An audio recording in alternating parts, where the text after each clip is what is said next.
अंतरायतिमिरोपशान्तये शान्तपावनमचिन्त्य वैभवं तं नरं वपुषि कुञ्जरं मुखे मन्महे किमपि तुन्दिलं महः।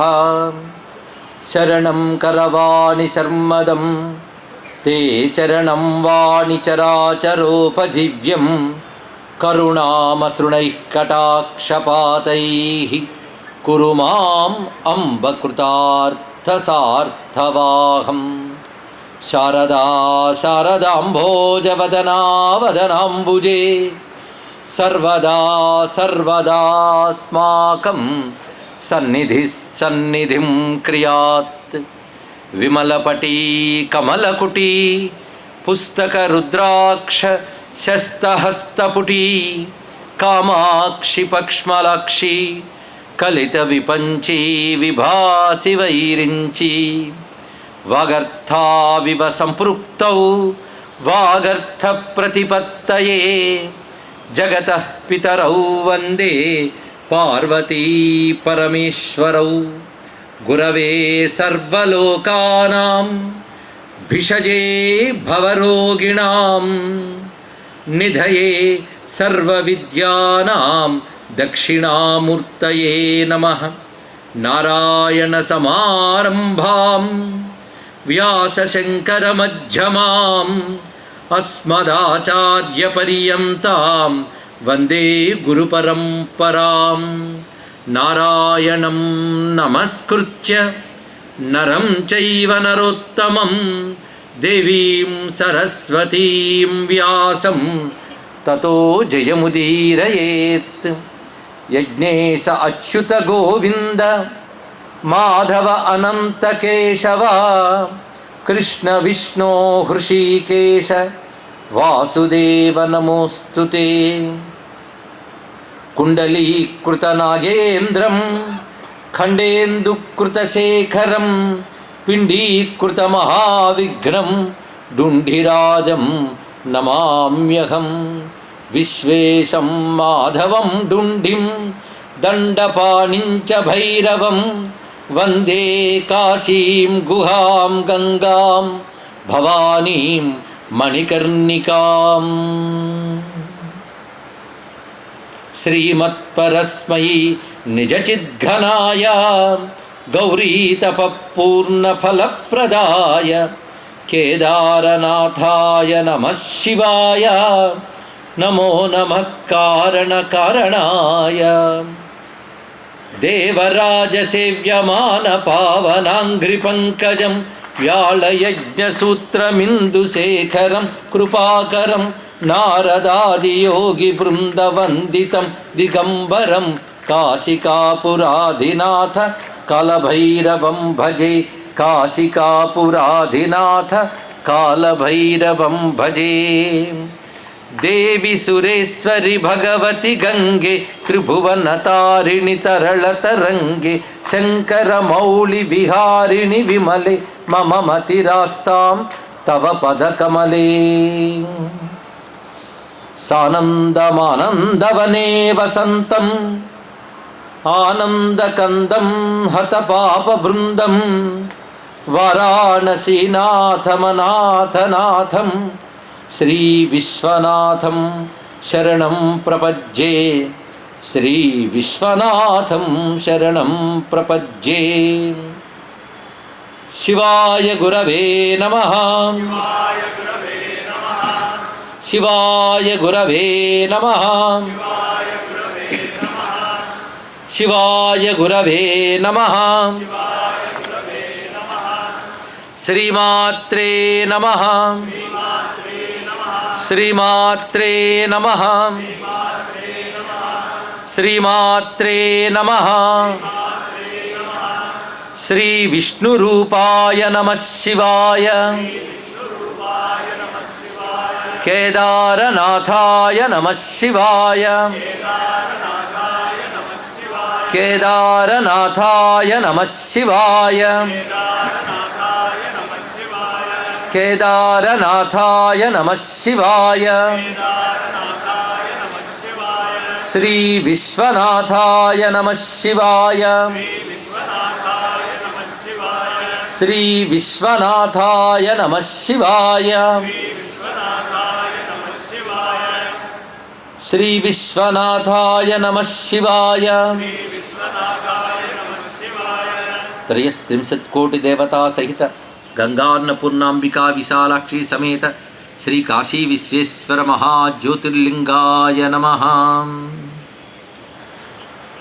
కాశీ స్వరూపమైన సభా సదస్సుకి శవనీయ నమస్సులు సమర్పణ చేసుకుంటూ బ్రహ్మవివర్త పురాణాంతర్గతమైన కాశీ రహస్య ప్రవచనం చెప్పుకుంటూ వస్తున్నాం. నిత్యము సహస్రలింగార్చన ప్రతిష్టకి సంబంధించినటువంటి రకరకాల క్రతువులు జరుగుతున్న పవిత్రమైన ప్రాంగణం ఇది. ఎంతో భక్తి శ్రద్ధలతో అశోక్ గుప్తా గారి దంపతులు దీక్ష వహించి చేస్తున్న కార్యక్రమాల్లో ఇక్కడ ఇవాళ సత్యనామృతము అలాగే శివ సంకీర్తనము కూడా చాలా వైభవంగా జరిగాయి. ప్రతిరోజు ఏదో ఒక క్రతువు అందరూ పాల్గొనేలా సమూహంగా పుణ్యం లభించేలా చేస్తున్నారు.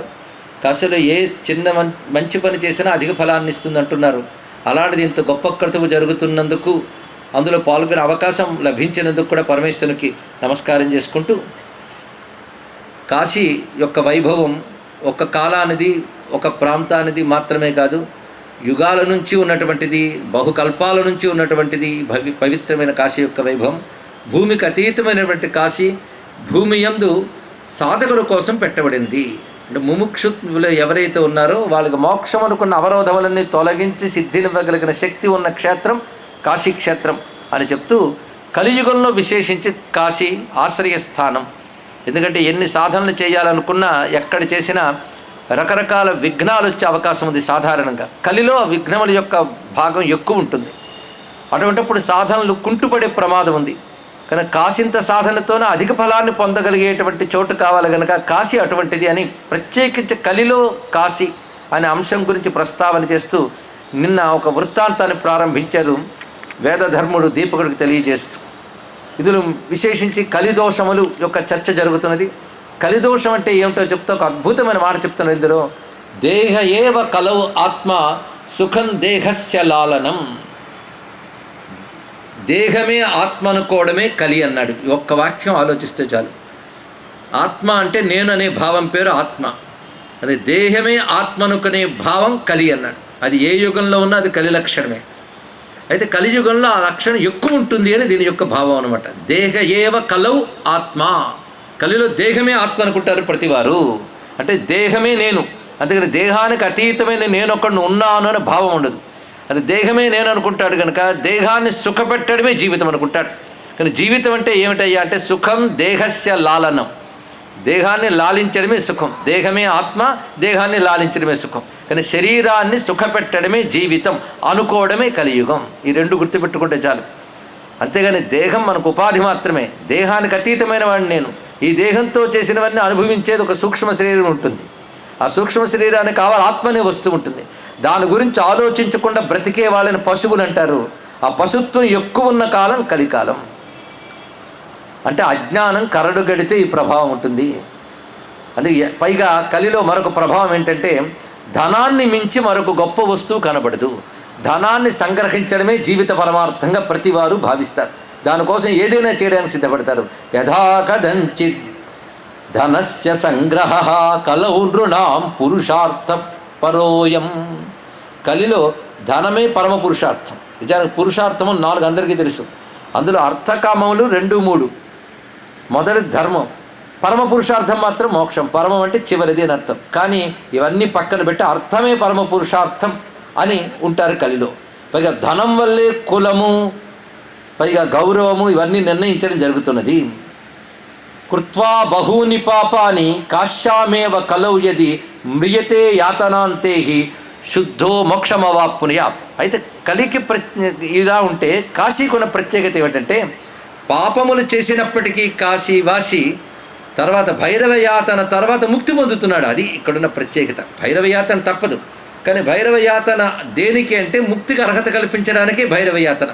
కనుక అన్ని చోట్ల పాపములున్నా కాశీలో ఉన్నవాళ్ళు కూడా పాపాలు చేసిన భైరవయాతన అంతే. భైరవయాతన యొక్క చివరిలో మోక్షమాప్నుయా. అంటే కలిలో కాశీ ప్రత్యేకత చెప్పడం కోసం వరుసగా ఒక్కొక్క అంశం చెప్తూ కలౌ అన్యత్ర పాపాన్ని కరోతి యది పాపకృత్ తాన్యేవ మానవం పాపే ప్రేరయంతి పునఃపునః.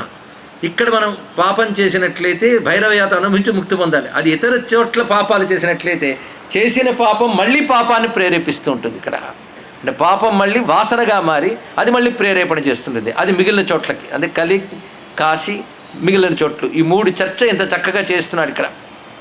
అలాగే తై ప్రేరిత విశంతి అంధతమః, కనుక పాపం చేస్తే మళ్ళీ అది పాపాన్ని ప్రేరేపిస్తుంది. ఫలితంగా అంధతమస్సు మొదలైన నరకాల్లోకి చేరతారు అంటూ వివరిస్తూ, కామక్రోధాదయో దుష్టాః సూక్ష్మఛిద్ర నిరీక్షకాః ప్రవిశంతిశ్చ సర్వేషు క్రియాసు మహతామపి. పైగా కామక్రోధాది లక్షణములు ఛిద్రమును కోరుకుంటుంటాయి. ఛిద్రము అంటే లోపలికి ప్రవేశించడానికి అవకాశం కోసం చూస్తుంటాయి. కలిలో అవకాశం బాగా లభిస్తున్నది. పైగా మహాత్ములు కూడా వీటి యొక్క బాధ తప్పచ్చు. ఆ కామక్రోధాలు వారిలో కూడా ప్రవేశిస్తాయి. అయితే అసలు ముక్తికి సాధనలు ఏమిటంటే సాధారణంగా తెలుసుకోవాల్సినవి. ఇది ప్రతివారు మోక్షం కావాలనుకునే వాళ్ళకి పనికొస్తాయి కనుక మోక్ష సాధనలు కొన్ని చెప్తున్నారు. ఈ సాధనలు జితేంద్రియత్వం, మొదటిది జితేంద్రియత్వం, రెండవది ధీరత్వం. ఈ రెండిటితో కూడినటువంటి అంతఃకరణ నిగ్రహ, ఇంద్రియాలను నిగ్రహించడం, ధీరంగా ఉండడం, అంతఃకరణాన్ని నిగ్రహించడం. మొదటి ఇంద్రియాలు అంటే బాహ్యేంద్రియాలు చెప్పారు. ధీరుడు అంటే సంఘటనలు ఎన్ని మారుతున్నా తాను చలించకుండా ఉండగలగడం ధీరత్వం. ఈ రెండిటితో అంతఃకరణాన్ని నిగ్రహించడం. ఇప్పుడు 3 లక్షణాలతో చేయవలసినవి తపో జప స్వధర్మశ్చ దానం యోగాదికా క్రియా. ఈ 3 లక్షణాలతోని తపస్సు, జపము, స్వధర్మ పాలన, దానము, యోగము మొదలైనవి చేస్తే అప్పుడు నిర్వాణ సుఖపూగస్య సాధనాని భవంత్యుత. ఇవి నిర్వాణ సుఖమునకు సాధనములని చెప్పబడతాయి. అయితే తథాపి ఇంత చక్కటి మార్గములు చెప్తూ ఉంటే వినడానికి చాలా బాగుంటాయి, కానీ లోపల నుంచి వాసనలు ప్రేరేపిస్తాయా? ఇతర జన్మల్లో చేసుకొచ్చిన కర్మలు వాటి వాసనా బలం ప్రేరేపించడం చేత తథాపి వాసనాజాలం నవిముంచతి మానవాన్ కృతాని సాధనాన్యత్ర స్వల్పాన్యపు మహామతే. ఏ కొద్దిపాటి సాధన చేసినప్పటికీ వాసనలు ప్రేరేపించడం వల్ల అవి పుష్టి కాకపోతాయి. అదే కాశీకి వచ్చినట్లయితే కొద్దిపాటి సాధనైనా ఆమె గొప్ప ఫలితం వస్తుంది. కనుకనే కలిలో మాటికి కాశీ గొప్పతనం చెప్పడానికి ఇది కారణం. అందుకే భవంతి కాశీ మాహాత్మ్య సిద్ధాన్యేవ న సంశయ. ఈ పైన చెప్పిన తపస్సు, జపము, యోగము, జితేంద్రియత్వము, ధీరత్వము, అంతఃకరణ నిగ్రహము కాశీకి వచ్చినట్లు చేసినట్లయితే అప్పుడు ఈ వాసనల ప్రభావం వాటి మీద పడకుండా కాపాడబడతాడు. ఎందుకంటే కాశీకి ఆ మాహాత్మ్యం ఉన్నది ఇక్కడ. అంటే సాధకుడికి కాశీ సహకరిస్తుంది వాడి సాధన పురోగమించడానికి. అది ఇతరత్ర దానికి సందేహాస్పదమే. పైగా అన్యత్ర సాధు సుకృతై కృతైర్ముచ్చేతవానవ భోగేచ్ఛాగ్రస్త హృదయ సాపి ఇచ్ఛా అత్ర నివర్తతే.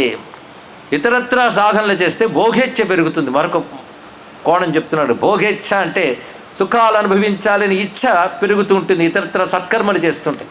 సత్కర్మలు చేస్తే సత్ఫలితాలు వస్తాయి. సత్ఫలితాల మీద ఆశ పెరుగుతుంటుంది. ఆ ఆశ పెరుగుతున్న కొద్దీ మళ్ళీ కర్మ ప్రాబల్యం పెరుగుతుంది. కర్మ ప్రాబల్యం పెరిగితే మళ్ళీ జన్మలు వస్తాయి. అదే కాశీలో ఏం జరుగుతుందంటే భోగేచ్ఛ కూడా క్రమక్రమంగా పోతూ ఉంటుంది. సత్కర్మలు ఆచరిస్తూ ఉంటే భోగేచ్ఛ అంటే సుఖాలు అనుభవించాలని ఇచ్ఛ కూడా క్రమంగా తగ్గుతూ ఉంటుంది. ముక్షో ప్రాణిమాత్రస్య పాపాద్భీరో శివాత్మనః జాతి సాధన వైకల్యే కాశీ పూర్ణం ప్రకల్పయేత్. సాధన వైకల్యము అని ఒక మాట చెప్పారు ఇక్కడ. సాధన వైకల్యం, వికలత్వము అంటే ఏది పూర్ణంగా కాకుండా ముక్కలు ముక్కలైపోవడాన్ని వికలత్వము అంటాం. మన వికలాంగులు అనే మాట కూడా వాడుతుంటాం కదా. అలాగే సాధన వైకల్యం అని కూడా ఉన్నది. అవయవాల్లో వికలత్వం వస్తేనే వికలాంగులు అంటారు. సాధనలో వికలత్వం వస్తే అంటే సాధన సరిగ్గా లేకుండా కుంటుపడుతూ ఉంటే సాధన వైకల్యములు. సాధన వైకల్యములకు బోలుడన్న అవకాశాలు కలిలో చాలా తీవ్రంగా ఉంటాయి. కానీ అలాంటి వైకల్యములు ఉన్నప్పటికీ కూడాను వాటి ప్రభావం లేకుండా పూర్ణత్వం ఇచ్చే శక్తి కాశీకి ఉన్నది. అందుకే కాశీ రహస్యమని పేరు పెట్టడంలో విచిత్రమైన మాట ఇదండి. ఆ రహస్యాంశములు ఇవన్నీ కూడా అది కాశీకి ఉన్న ప్రత్యేకత. అది తీర్థాంతరేషు వైకల్యాద్ విఘ్న సంజాయితే నృణాం ముముక్షువః సావధానాః పాప సంసర్గ వర్జకాః పశ్యంతి శీఘ్రం మనుజాః తద్విష్ణో పరమం పదం. తద్విష్ణో పరమం పదం సదా పశ్యంతి సూరయః దివీవ చక్షురాతతం అని మనకి వేదమంత్రములు ఉన్నాయి.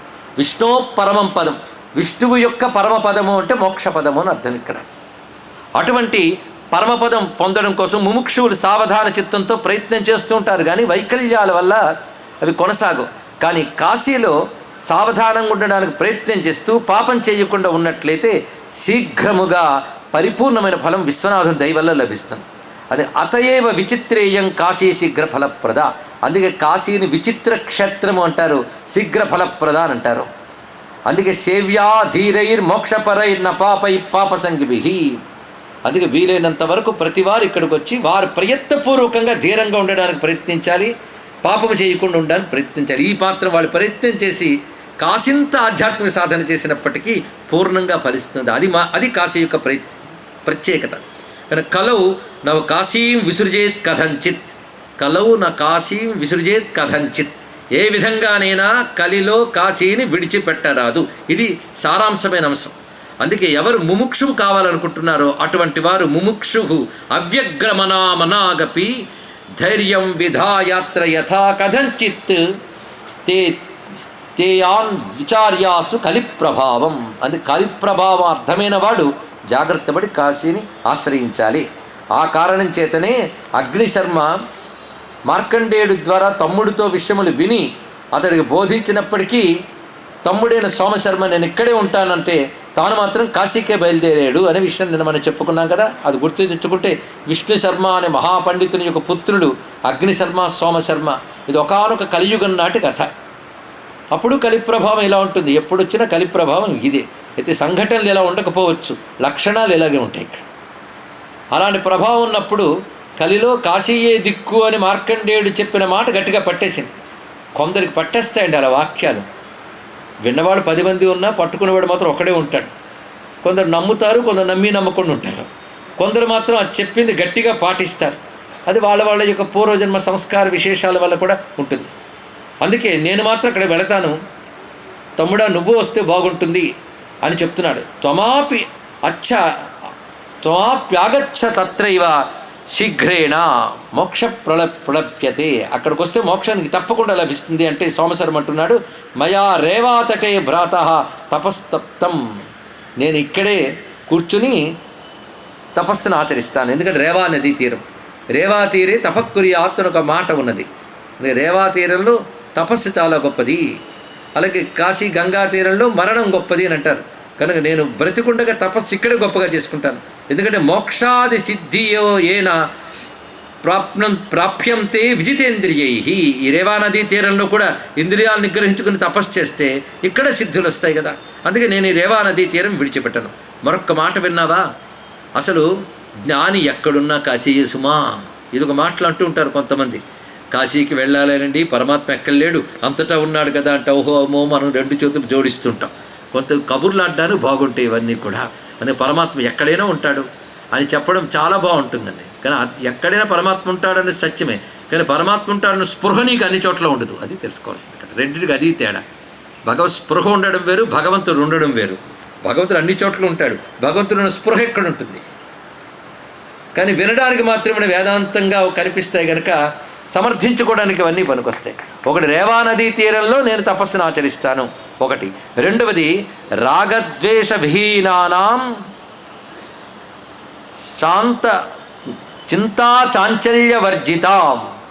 రాగద్వేషము లేనివారు, చింతా చాంచల్యము లేనివారు, వారికి సర్వత్ర కాశీ విజ్ఞేయ.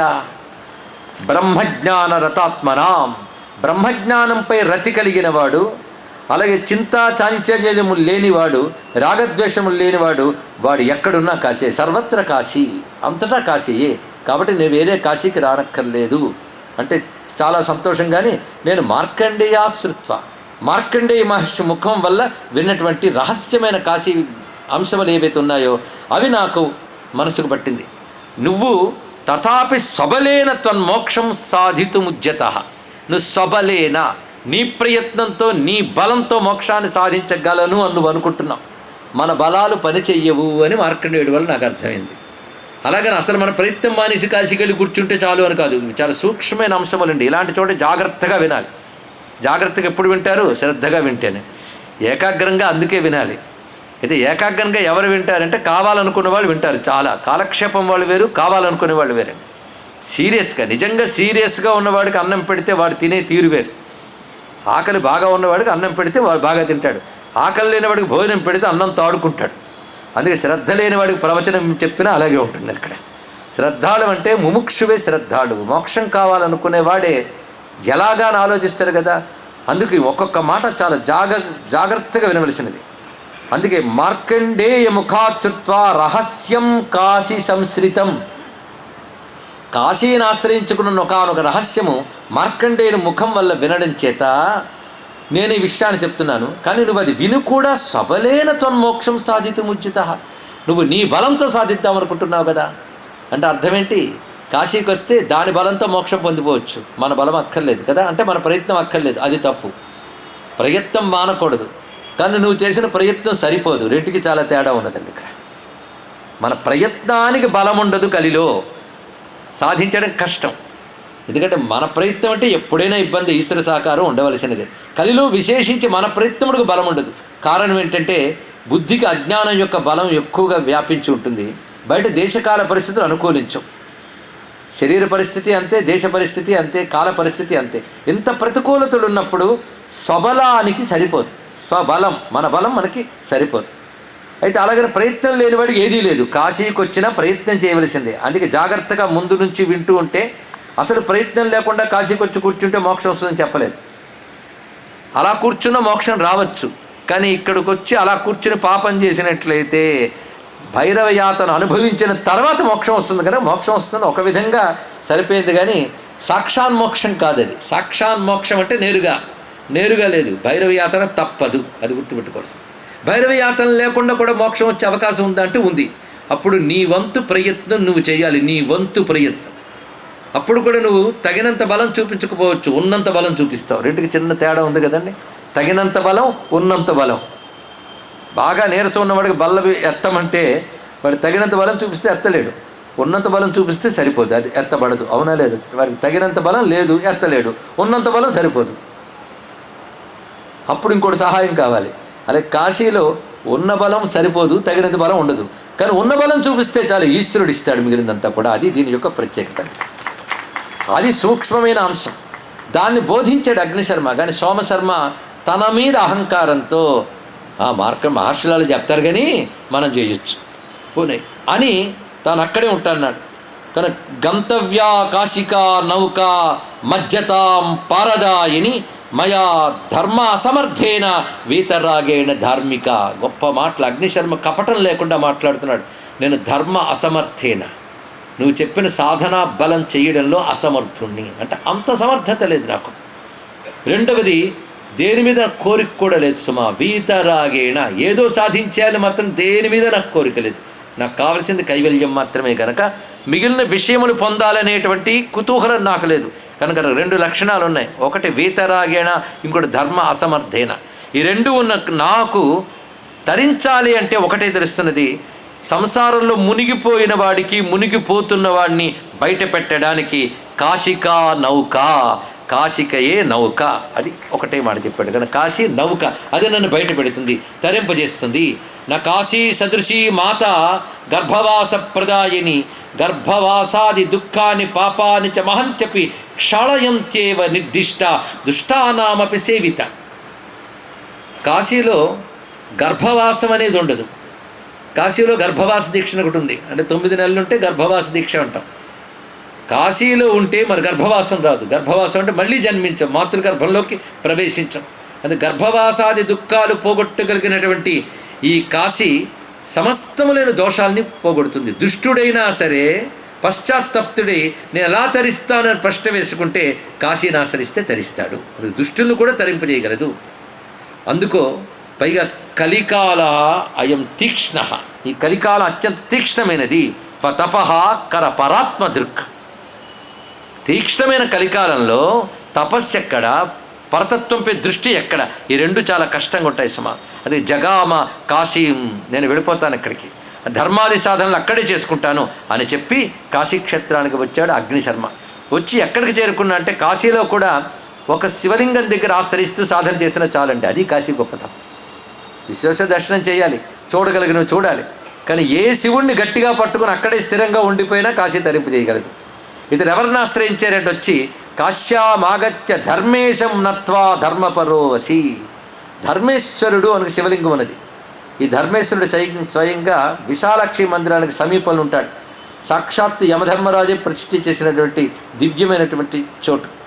ఆ ధర్మేశ్వరుడి దగ్గరకు వచ్చి తాను చేయగలిగిన ధర్మం అక్కడే చేస్తూ, అంతేగాని నాకు ధర్మంలో అసమర్థుడిని అన్నాడే తప్ప నేను ధర్మం చెయ్యను అనలేదు. జాగ్రత్తగా తెలుసుకోవాలి. ఇక్కడ నేను ధర్మం తగినంత చెయ్యలేని అర్థం, అంతేగాని ధర్మం చేయలేని వాడిని అని కాదు. తగినంత చెయ్యలేను, చెయ్యగలిగినంత చేస్తాను. కానీ నేను చెయ్యగలిగినంత చేస్తే సరిపోదు, ఈశ్వరుడికి అర్పణ చేస్తూ ఇక్కడ ఉంటాను. అది అందుకే అక్కడికి వచ్చి ధర్మేశం నత్వా ధర్మపరో వసి, 2 లక్షణాలతో ఉన్నట్టు ఇక్కడ.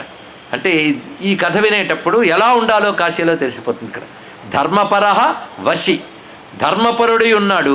వశి అంటే నిగ్రహ సంపన్నుడై ఉన్నాడు. వశముందు ఉంచుకున్నట్టుపై వశి, ఇంద్రియాలని మనస్సుని వశంలో ఉంచుకున్న వాడిని వశి అనాలి. ఇక్కడ ఎవడు వశీవో అది వాడు తిరగవేస్తే అయిపోతాడట. వశి తిరగవేస్తే శివ అవుతుంది. అది తెలుసుకోవాల్సింది ఇక్కడ. అది మనం వశి అయితే శివుడు మనకు వశమైపోతాడు. అంత విశేషమైన అంశం అన్నది. అది ధర్మపరుడి వశి ఇక్కడ ఉంటున్నాడు. అలా ఉంటూ చేస్తున్న పనులు అంటే కాశీకి వచ్చి ఎలా ఉండాలని అగ్నిశర్మ ద్వారా మనకు నేర్పుతున్నారు. ఇక్కడ స్వధర్మ విద్ధర్మపరో మహాత్మా సుమానదో మాన వివర్జిత స్వయం. కాశీలో ఉండవలసినది ధర్మము తెలుసుకొని ధర్మమును ఆచరించాలి. అదే తెలిసినంత ధర్మాన్ని ఆచరిస్తున్నామని కాకుండా తెలుసుకుంటూ ధర్మాన్ని ఆచరించాలి. ఇక్కడ ఏదో కొంత తెలుసుకున్నాం వచ్చాం, మళ్ళీ పెద్దల ద్వారా తెలుసుకుంటూ చేయగలిగినంత చేయాలి. కనుక తెలుసుకోవడం, తెలుసుకున్నది చెయ్యగలగడం, ఈ 2 చేయడాన్నే స్వధర్మవిత్ ధర్మపరః. సుమానదో మాన వివర్జిత. సుమానదో తాను ఇతరుల్ని గౌరవిస్తాడు, ఇతరుల నుంచి తాను గౌరవాన్ని ఆశించాడు. అది తెలుసుకోవాలి. మనల్ని అందరూ గౌరవించారా లేదా చూడడం కాదు, మనం ఇంకొకరిని గౌరవించడం నేర్చుకోగలగాలి. అది కాశీలో అత్యంత ముఖ్యమైనది. ఇది అమానినా మానదేన కీర్తనీయ సదా హరిహి అని చైతన్య ప్రభు శిక్షాష్టకంలో చెప్పారు. ఇది ఉత్తమ లక్షణం.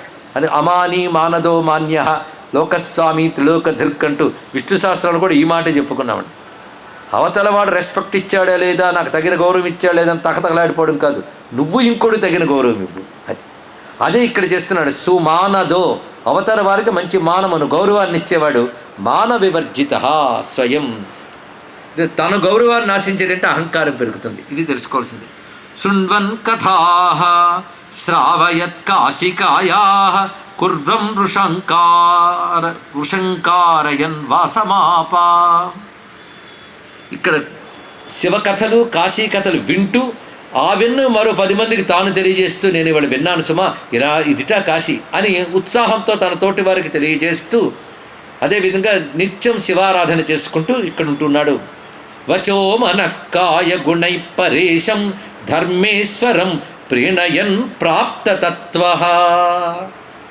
ఒక క్రమం చూపిస్తున్నాడు. వచో మనః కాయ గుణై, వాక్కుతోనూ మనస్సుతోనూ శరీరంతో కూడా పరేశ్వరుడైన ధర్మేశ్వరుణ్ణి ఆశ్రయించి ఏది చేసినా ధర్మేశ్వరార్పణముగా చేస్తున్నాడు. త్రికరణాలతో చేసే ప్రతి పని కూడా ధర్మేశ్వరార్పణ బుద్ధితో చేస్తూ ఉన్నటువంటి వాడికి క్రమంగా ప్రాప్తతత్వ, చివరికి అతనికి లభించింది తత్వజ్ఞానము సిద్ధించింది.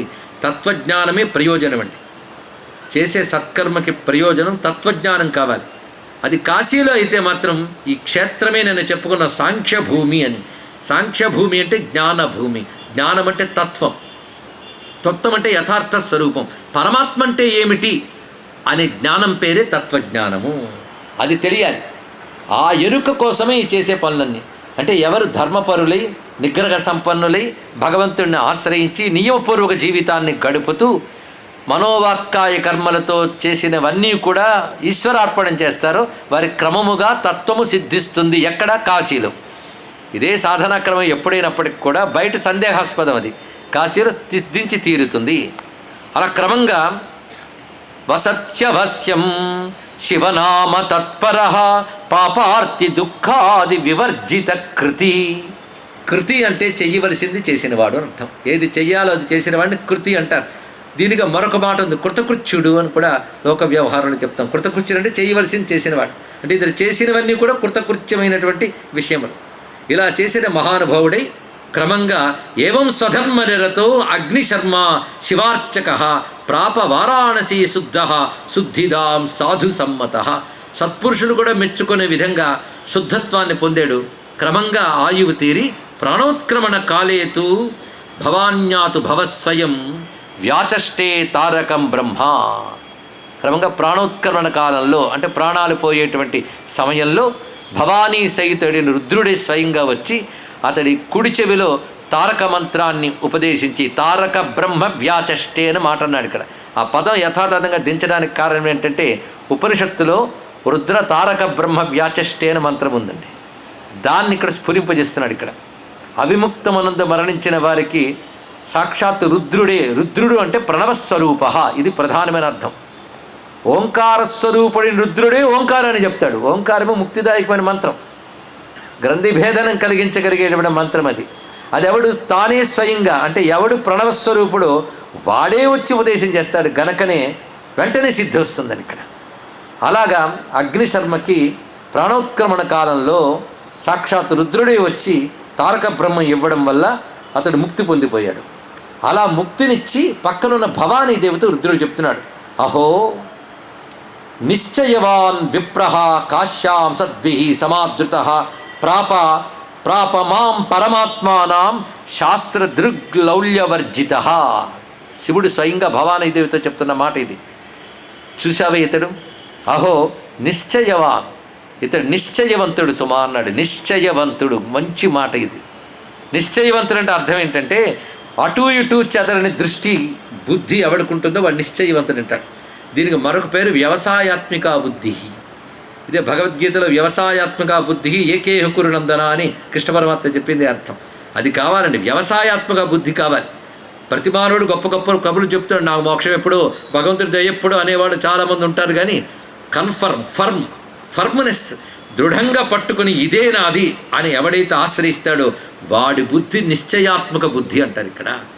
అది శివుడు మొట్టమొదటి అగ్నిశర్మ గురించి చెప్పిన మాట ఏంటంటే, చూసేవా ఇతడు నిశ్చయవంతుడు అంటే నిశ్చయాత్మక బుద్ధి కలిగినటువంటి వాడు. అందుకే కాశీని ఆశ్రయించి పరమాత్మని నన్ను పొందాడు. ఇతడి దృష్టి రెండు రకాలుగా ఉన్నది. ఒకటి శాస్త్ర దృక్, ఇతడి దృష్టి ఎప్పుడు శాస్త్ర దృక్ అంటే శాస్త్ర దృష్టే. అంటే ఒక విషయాన్ని చూసేటప్పుడు భౌతికమైన ఆలోచనతో చూడడం కాదు, శాస్త్రపరమైన ఆలోచనతో చూసేవాడు శాస్త్ర దృక్.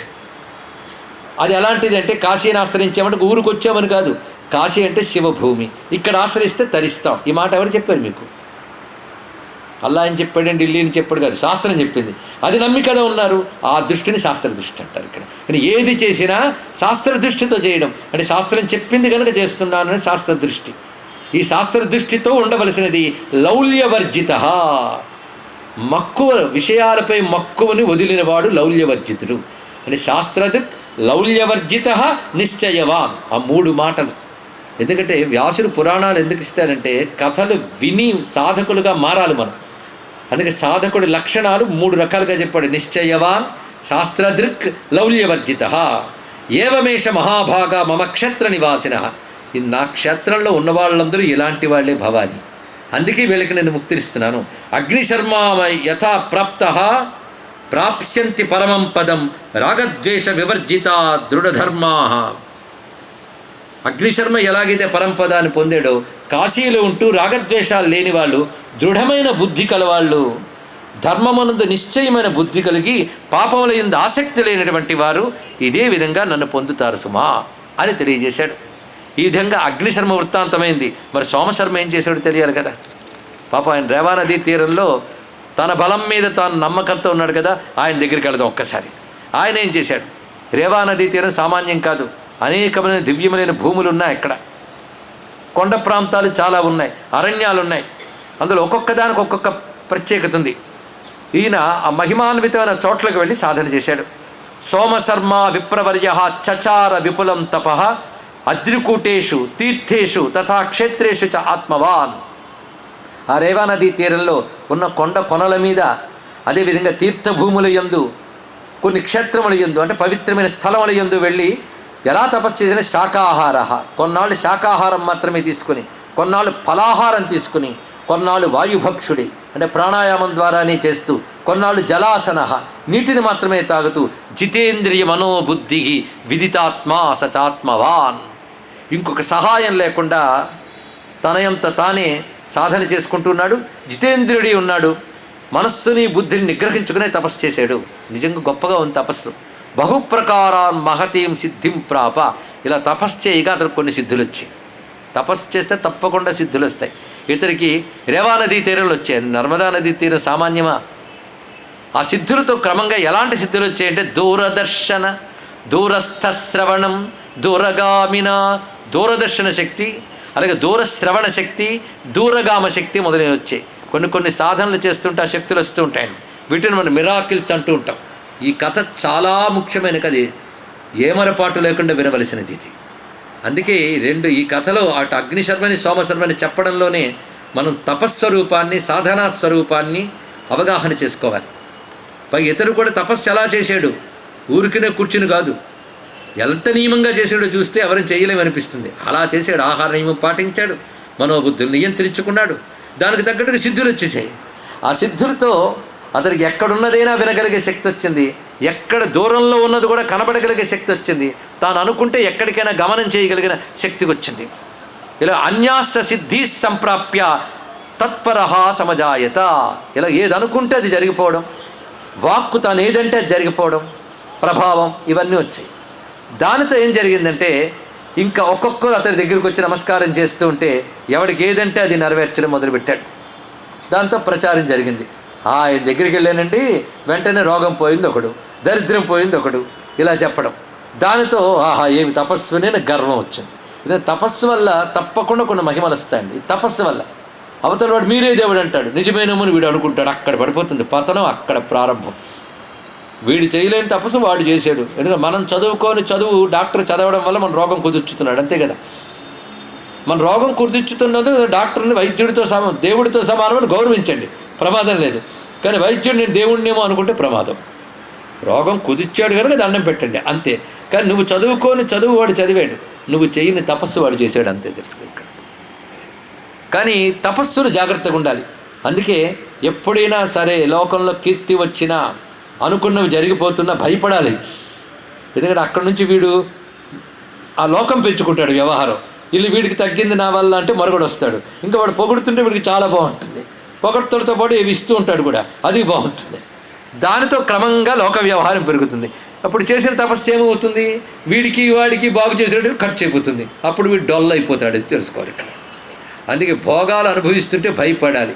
ఇది వరకటి లేని భోగం ఇప్పుడు వచ్చిందంటే తపస్సు భోగాలు ఇవ్వడం మొదలెట్టిందనమాట.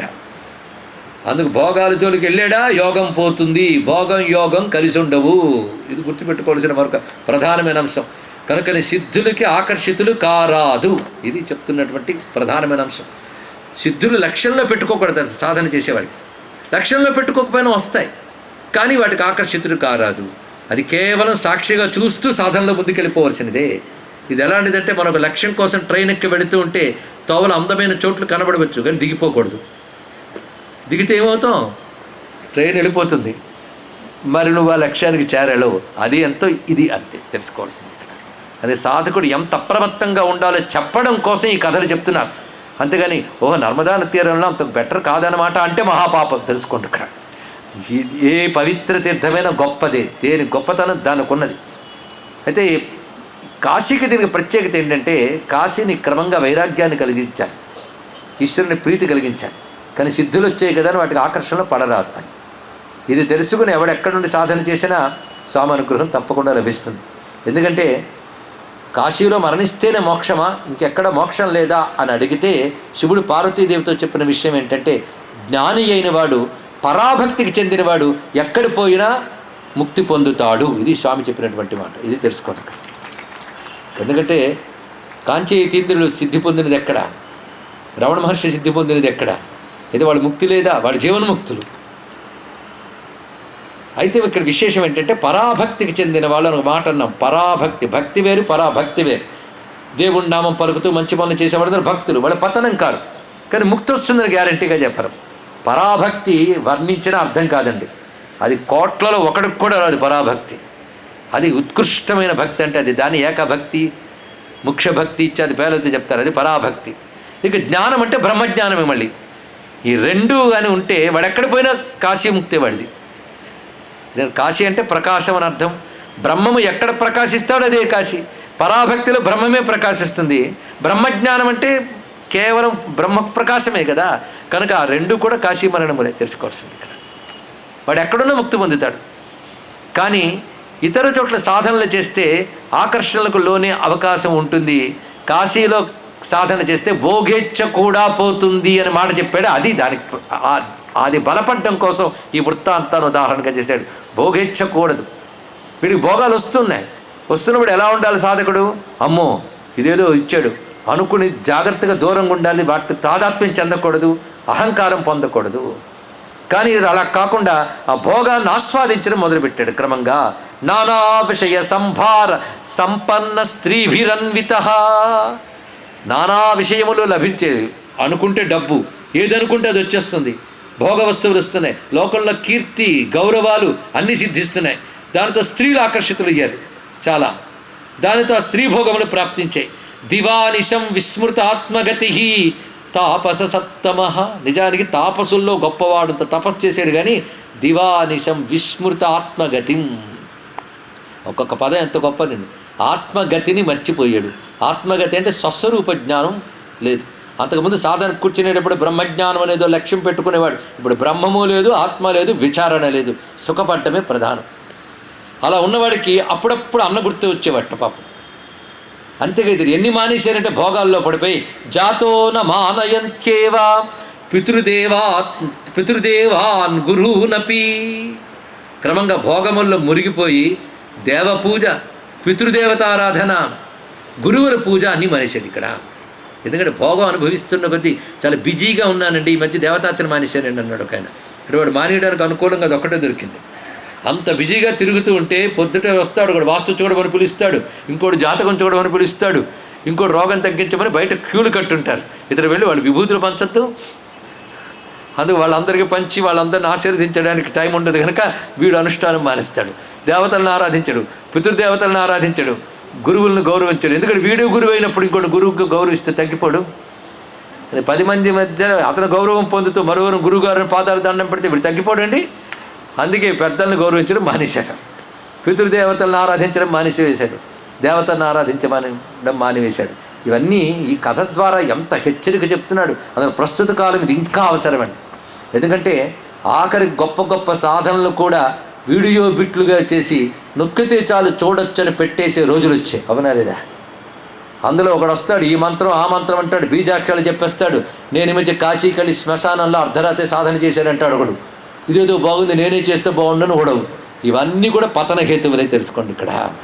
ఎందుకంటే సాధన చేస్తున్న కొద్ది వైరాగ్యం పెరగాలి, సాధన చేస్తున్న కొద్ది వినయం పెరగాలి, సాధన చేస్తున్న కొద్ది భగవంతునిపై భక్తి పెరగాలి, భగవంతుడు బాగా పట్టాలి, ప్రపంచ స్పృహ తగ్గాలి. అది సాధన యొక్క పరిణామ క్రమంలో ఉండవలసింది అది.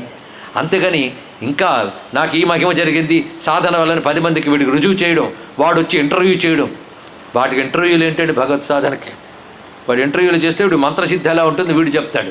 తర్వాత పొలవమని 10 మంది మరో 10 మంది చేరతాడు, వీడు గురుత్వం డెవలప్ అయిపోతుంటుంది. క్రమంగా భగవంతుడికి దూరం అయిపోతారు. పూర్వం వీటన్నిటి విషయంలో జాగ్రత్త పడేవారు, హెచ్చరించేవారు. ఇప్పుడు పోయే సిద్ధులంటే ఇవి కావు, సిద్ధుల కోసం సాధన చెయ్యరాదు, అసలు సిద్ధి ఏదో తెలుసుకునే వరకు పురోగమించవలసింది, అది ఈశ్వరుడు చూసుకుంటాడు. కానీ వీటిని ఆశించరాదు, వచ్చినా వీటిని నిర్లక్ష్యపరచాలి. అది హెచ్చరికగా ఈ కథలో మనకంత చూపిస్తున్నాడు. కలి గనక ఎంత సాధన చేస్తున్నప్పుడు సాధన కాలంలో మనల్ని మనం నిగ్రహించుకున్న సిద్ధులు రావడం మొదలెట్టిన తర్వాత ఆ నిగ్రహం సడలిపోతుంది. ఇది తెలుసుకోవాల్సింది. ఈ రావణాసుడు మాత్రం ఇంద్రియాలు నిగ్రహించుకోకుండా తపస్సు చేశాడా? తపస్సు చేసిన సిద్ధులు వచ్చాక నిగ్రహం కోల్పోయాడు, అవునా లేదా? ఆలోచించండి. అందుకే సాధన కాలంలో నిగ్రహంగా ఉన్నాడు వీడు కూడా. కానీ ఇప్పుడు భోగాలు వచ్చిన కాలంలో ఏమైంది? నిగ్రహాలు పోయే, తాను లొంగిపోయాడు. ఇంతవరకు వేటి జోలికి వెళ్లకుండా నిగ్రహించుకున్నాడో ఇప్పుడు వాటికే తాను లొంగిపోయాడు. ఇది తెలుసుకోవాల్సింది. కామక్రోధాలుగా లొంగిపోయాడు, భోగాలకు లొంగిపోయాడు. అలా పతనం ప్రారంభమైపోయిందండి. కనుకనే సాధన ఎంత జాగ్రత్తగా జరగాలి, గోప్యంగా జరగాలి, సిద్ధులను ఆశించకూడదు. వచ్చినా ఇవేవో ఈశ్వర ప్రసాదం అని అనుకోవాలి తప్ప అది వాటితో తాదాత్మ్యం చెందరాదు. ఇది గమనించవలసిన అంశం. అందుకే మహానుభావులైనటువంటి వాళ్ళు మిరాకిల్స్ చూపించి భక్తుల్ని పెంచుకున్నారో వాళ్ళ తపస్సు పడిపోతుంది. ఇది తెలుసుకోవాల్సిన. కానీ ఇతనికి వెంటనే అది తెలియదండి, కొంతకాలం చాలా బాగా జరిగిపోతుంటుంది. ఆఖరికి దేవుడి కోసం తపస్సు చేసిన మర్చిపోయి తానే దేవుణ్ణేమో అనుకుంటాడు. ఈ స్థితి కూడా వస్తుంది. ఎందుకంటే వాడికి వెంటనే అష్టోత్తర శతనామాలు రాసేవాళ్ళు కొందరు, సహస్రనామాలు రాసేవారు కొందరు, వీడి పేరుని గాయత్రి కూడా తయారు చేస్తారు. అక్కడ ఏం పోయింది? వెంటనే నిజమేనేమో దేవుణ్ణి అనుకుంటుంటాడు. అప్పుడప్పుడు పువ్వులు తల మీద కూడా వేసుకుంటుంటాడు. ఈ స్థితికి తీసుకెళ్ళిపోతారు. తెలుసుకోండి, ఇక్కడ కనుక సిద్ధులు వచ్చాయా, మహిమలు వచ్చాయా, ఇది చాలా ప్రమాదకారి. ఎక్కడో ఇలాంటివి కనబడుతున్నా వాటికి లొంగకుండా సాక్షిగా ఉండగలిగేవారు కోట్లలో ఒక్కడుంటాడండి, ఒక రమణులు వంటి వారు. ఒకసారి రమణుల వారి వందకు వచ్చి అందరూ పాద పూజ చేస్తూ ఆ పువ్వులు వేసుకుని వెళ్తున్నట్ట. ఆయన కూడా పువ్వు తీసి నెత్తి మీద తీసుకున్నట్ట, పాదం మీద పడ్డ పువ్వు.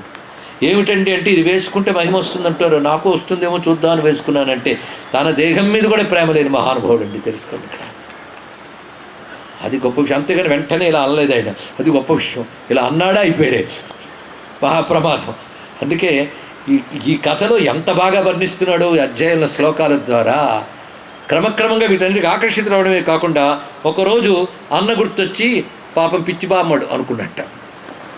ఎందుకంటే ఇలాంటి అద్భుతమైన సిద్ధులన్నీ విడిచిపెట్టి పిచ్చివాడు ఎవడో ముసలివాళ్ళు చెప్పే మాటలు విని కాశీకి పారిపోయాడే పాపం. అది కదాచిత్ భ్రాతరం కాశ్యాం స్థితం దీనధియాస్మరన్. దీనధియాస్మరన్ అంటే జాలిపడి తలంచుకున్నట్ట. అయ్యో పాపం అన్నయ్య పిచ్చివాళ్ళ వెళ్ళిపోయాడు, చూడు ఇక్కడే ఉండి తపస్సు చేస్తే బాగుపడతామని చెప్పాను, వినలేదు. నేను చూడు ఎంత బాగుపడ్డాను, ఎన్ని సంపాదించాను, ఇవేవీ లేవు. నాశితం జన్మ మద్భ్రాత దీనేనా అనిత్య దర్శన. ఏది గొప్పదో తెలుసుకోలేక వెళ్ళిపోయాడు అక్కడికి. తపఫలం మయా ప్రాప్తం యస్య సర్వం వశం జగత్. తపఫలం పొందడం అంటే నేను పొందాను, సర్వం వశం జగత్. సర్వ జగత్తు నా వశం అయిపోయింది. ఏది చూస్తే ఏది మాట్లాడితే అది నాదైపోతుంది. ఇంకేం కావాలి? ఎంతకంటే తపఫలం ఏం కావాలి? ఒకడు వచ్చి దండం పెట్టగానే వచ్చేస్తుంది. ఆహా, అందుకే నేనే గొప్పవాణ్ణి అంటూ భోగాన్ భుక్త్వా తతశ్చాంతే యాస్యామి పరమాంగతిం. తపఫలం వచ్చేసింది. ఈ జీవితంలో ఉన్నంతకాలం భోగాలను అనుభవిస్తాను, మరణించక పరమగతిని పొందుతాను అని అనుకుంటూ కాలక్షేపం ఉన్ననాళ్ళు బాగానే గడిచిందండి. చివరి గడియలు వచ్చేటప్పటికల్లా కాలధర్మం ఉపేయివాన్. కాలధర్మం వచ్చింది. కాలధర్మం అంటే కాలం చేయాల్సిన పని చేసింది. ఏమిటి? మరణం వచ్చింది. ఎన్ని భోగాలు అనుభవించినా ఆ డేట్ ఆఫ్ తప్పదు, అది వచ్చింది. అయితే ఇతడు ఇంతకాలం స్మరించింది ఏమిటి? ఈరోజు అపాయింట్మెంట్ ఇది, మరోరోజు అపాయింట్మెంట్ ఇది, ఇవేగా. అందుకు నిత్యం వీటి స్మరించడం వల్ల స్మరన్ నానా విధాన్ భోగాన్ పంచత్వం ప్రాప తాపసః. ఈ భోగముల్ని స్మరిస్తూ పోయాడు గనక తర్వాత జన్మ అతడికి వచ్చింది. ఆ జన్మ ఏమిటంటే జాతో మ్లేచ్ఛమహీపాలః సింధు తీరేతి లోలుపః. సింధు నదీ తీరంలో మ్లేచ్ఛరాజుగా పుట్టాడు తర్వాత జన్మలో. ఇప్పుడు సింధు నదీ తీరం మ్లేచ్ఛ ప్రాంతములు కొంచెం గుర్తొస్తున్నాయి కదా, అప్పుడు కూడా అలాగ ఉండేదేమో ఆకలి యుగంలో. కనుక మ్లేచ్ఛ దేశంలో అక్కడ సింధు నదీ తీరంలో మ్లేచ్ఛరాజుగా పుట్టాడు. అంటే మరి సనాతన ధర్మంలో అస్సలు లేడు. ఇందులో ఉంటే బతికే బాగుపడే అవకాశం కొద్దిగానే ఉంటుంది. అక్కడ పుట్టాడు అనమాట. అక్కడ మళ్ళీ ఏమిటంటే ఈ వాసనల చేత పునర్యథేష్టాచరణం నరకే వినిపాతిత. అక్కడ ఉండేదంతా యథేష్టాచరణం. ఎందుకంటే సనాతన ధర్మము వేదము ఎలాగ ఉండదు మ్లేచ్ఛత్వానికి. అంతే కదా, మ్లేచ్ఛ ధర్మాల్లో సనాతన ధర్మం ఎక్కడ ఉంటుంది? అయితే మ్లేచ్ఛ ధర్మం ఉండడం కూడా తప్పు. ధర్మశబ్దం వాడరాదండి. చాలామంది ఉంటారు హిందూ ధర్మము మరి ఒక ధర్మం అని. తప్పు. ధర్మం అంటేనే హిందూ ధర్మం, మరొకటి ధర్మమే కాదు. తెలుసుకున్నారు, ధర్మములు కావు, భ్రాంతులు అంతే. ఇక్కడ వాటిని భ్రాంతి ధర్మములు అంటారు, దీన్ని బ్రహ్మధర్మము అంటారు. అది తెలుసుకోవాల్సింది. అయితే మతాలనే పేరు సరిపోతుంది. మతం అంటే ఒపీనియన్, అభిప్రాయం అనే పేరు సరిపోతుంది. కనుక మతాలు మనది ధర్మము, ధర్మమే మతంగా ఉన్నదాన్ని సనాతన ధర్మం అంటారు. అది వేద ధర్మం, దానికి పేరు హిందూ ధర్మం, దానికి మరొక పేరు హర్షధర్మం, ఇంకొక పేరు ఆర్యధర్మం. తెలుసుకోండి. కానీ మ్లేచ్ఛ జాతిలో రాజుగా పుట్టాడు కనుక అక్కడ ఉండే దాని ప్రకారంగా యథేష్టాచరణాత్, ఇష్టం వచ్చినట్టు జీవించడం. అదే తెలుసుకోవాలి. ఇష్టం వచ్చినట్టు జీవించడం, శాస్త్రం చెప్పినట్టు జీవించడం అని రెండు రకాల జీవిత విధానాలు ఉంటాయి. నీకు ఎలా తోస్తే అలాగా. శాస్త్రం చెప్పిందిగా నాకు నచ్చలేదు, నా ఇష్టం వచ్చినట్టు జీవిస్తా, మంచిదే జీవించు, తర్వాత నీకు కేర్ ఆఫ్ అడ్రస్ నరకం, అది తెలుసుకో. అది యథేష్టాచరణ చేసాడు కనుక తర్వాత జన్మ లేదు, ఇంకా నరకే వినిపాతిత, తర్వాత నరకంలో పడ్డాడు. అంటే వెంటనే జన్మ వచ్చింది, అది మ్లేచ్ఛరాజుగా ఉన్నాడు, యథేష్టగా సంచరించాడు, తర్వాత నరకంలో పడ్డాడు. ఆ నరకంలో పడి అతని యొక్క పనులు ఎలా ఉన్నాయంటే దెబ్బలు తిన్నప్పుడు కొంచెం దుఃఖం వస్తుంది కదా, అప్పుడు బాధపడుతున్నాడు నరకంలో. స్వాత్మని సమారూప్య వర్తతే కామకారత కర్తృత్వం స మహాపాపో వర్తతే సోమశర్మవత్. ఈ శ్లోకం చాలా గొప్పది. స్వాత్మని సమారూప్య వర్తతే కామకారత, నేను చెయ్యగలను, నేను చేస్తాను అని తన మీద అహంకారం మోపుకొని ఇష్టమొచ్చినట్టు ఎవడు ప్రవర్తిస్తాడో వాడు సోమశర్మలాగే పతనమవుతాడు. ఈ శ్లోకం ఉదాహరణ. నీతి శ్లోకం అంటే ఇది. ఇక్కడ అంటే స్వాత్మని సమారూప్య అనే మాట చాలా గొప్ప మాట. ఇక్కడ స్వాత్మని అంటే తన యందు తాను భారం పెట్టుకున్నవాడి. అదే అగ్నిశర్మ ఏమన్నాడు, నా వల్లేం కాదు, ఇది చేయగలిగిన చేస్తాను, అంతా ఈశ్వరుడిదే భారం అన్నాడు. ఇతరేమిటి, నేను సాధిస్తాన్నాడు. అది రెండుకి తేడా అండి. ఇక్కడ నేను సాధించగలను అన్నామా అయిపోయాం. అతనేం చేశాడు, సర్వధర్మాన్ పరిత్యజ్య మామేకం శరణం వ్రజ చేశాడు. అతను రెండుకి అది తేడా. ఇక్కడ సర్వధర్మములు ఆయన అనుగ్రహం వల్ల చేయగలను, ఆయనకే అర్పణంగా చేయగలను, అంతే. మరి చేయగలను కూడా లేదు, అంతా అయిందే అని భావంతున్నాడు. ఇక్కడ ఇతడు నేను తపస్సు చేస్తా, నేను సాధిస్తా అని చేశాడు, సాధించాడు. ఏమయ్యాడు, ఇలా పతనమయ్యాడు. కనుక చేసినప్పటికీ కూడా అహంకారం అనేది ఒకటి ఉండడం వల్ల అది క్రమంగా పతనం చేయించింది. కానీ అహంకారం లేకుండా చేయడం, అహంకారంతో చేయడం అని రెండు విధములు. నేను చేశాను, ఇదంతా నాదే అని మీసం మెలేశాడా, పడిపోయాడండి కిందకి. ఇక్కడ తెలుసుకోవాల్సింది ఈ ఒక్క శ్లోకంలో అంత అందమైనటువంటి మాట చెప్పాడు. అది సోమశర్మ మహాభాగ తపస్వి కుశలి కులశీలయుక్కు తపసా సిద్ధిమాసాధ్య సిద్ధ్యాత్ భోగాన్ సమాప్యచ.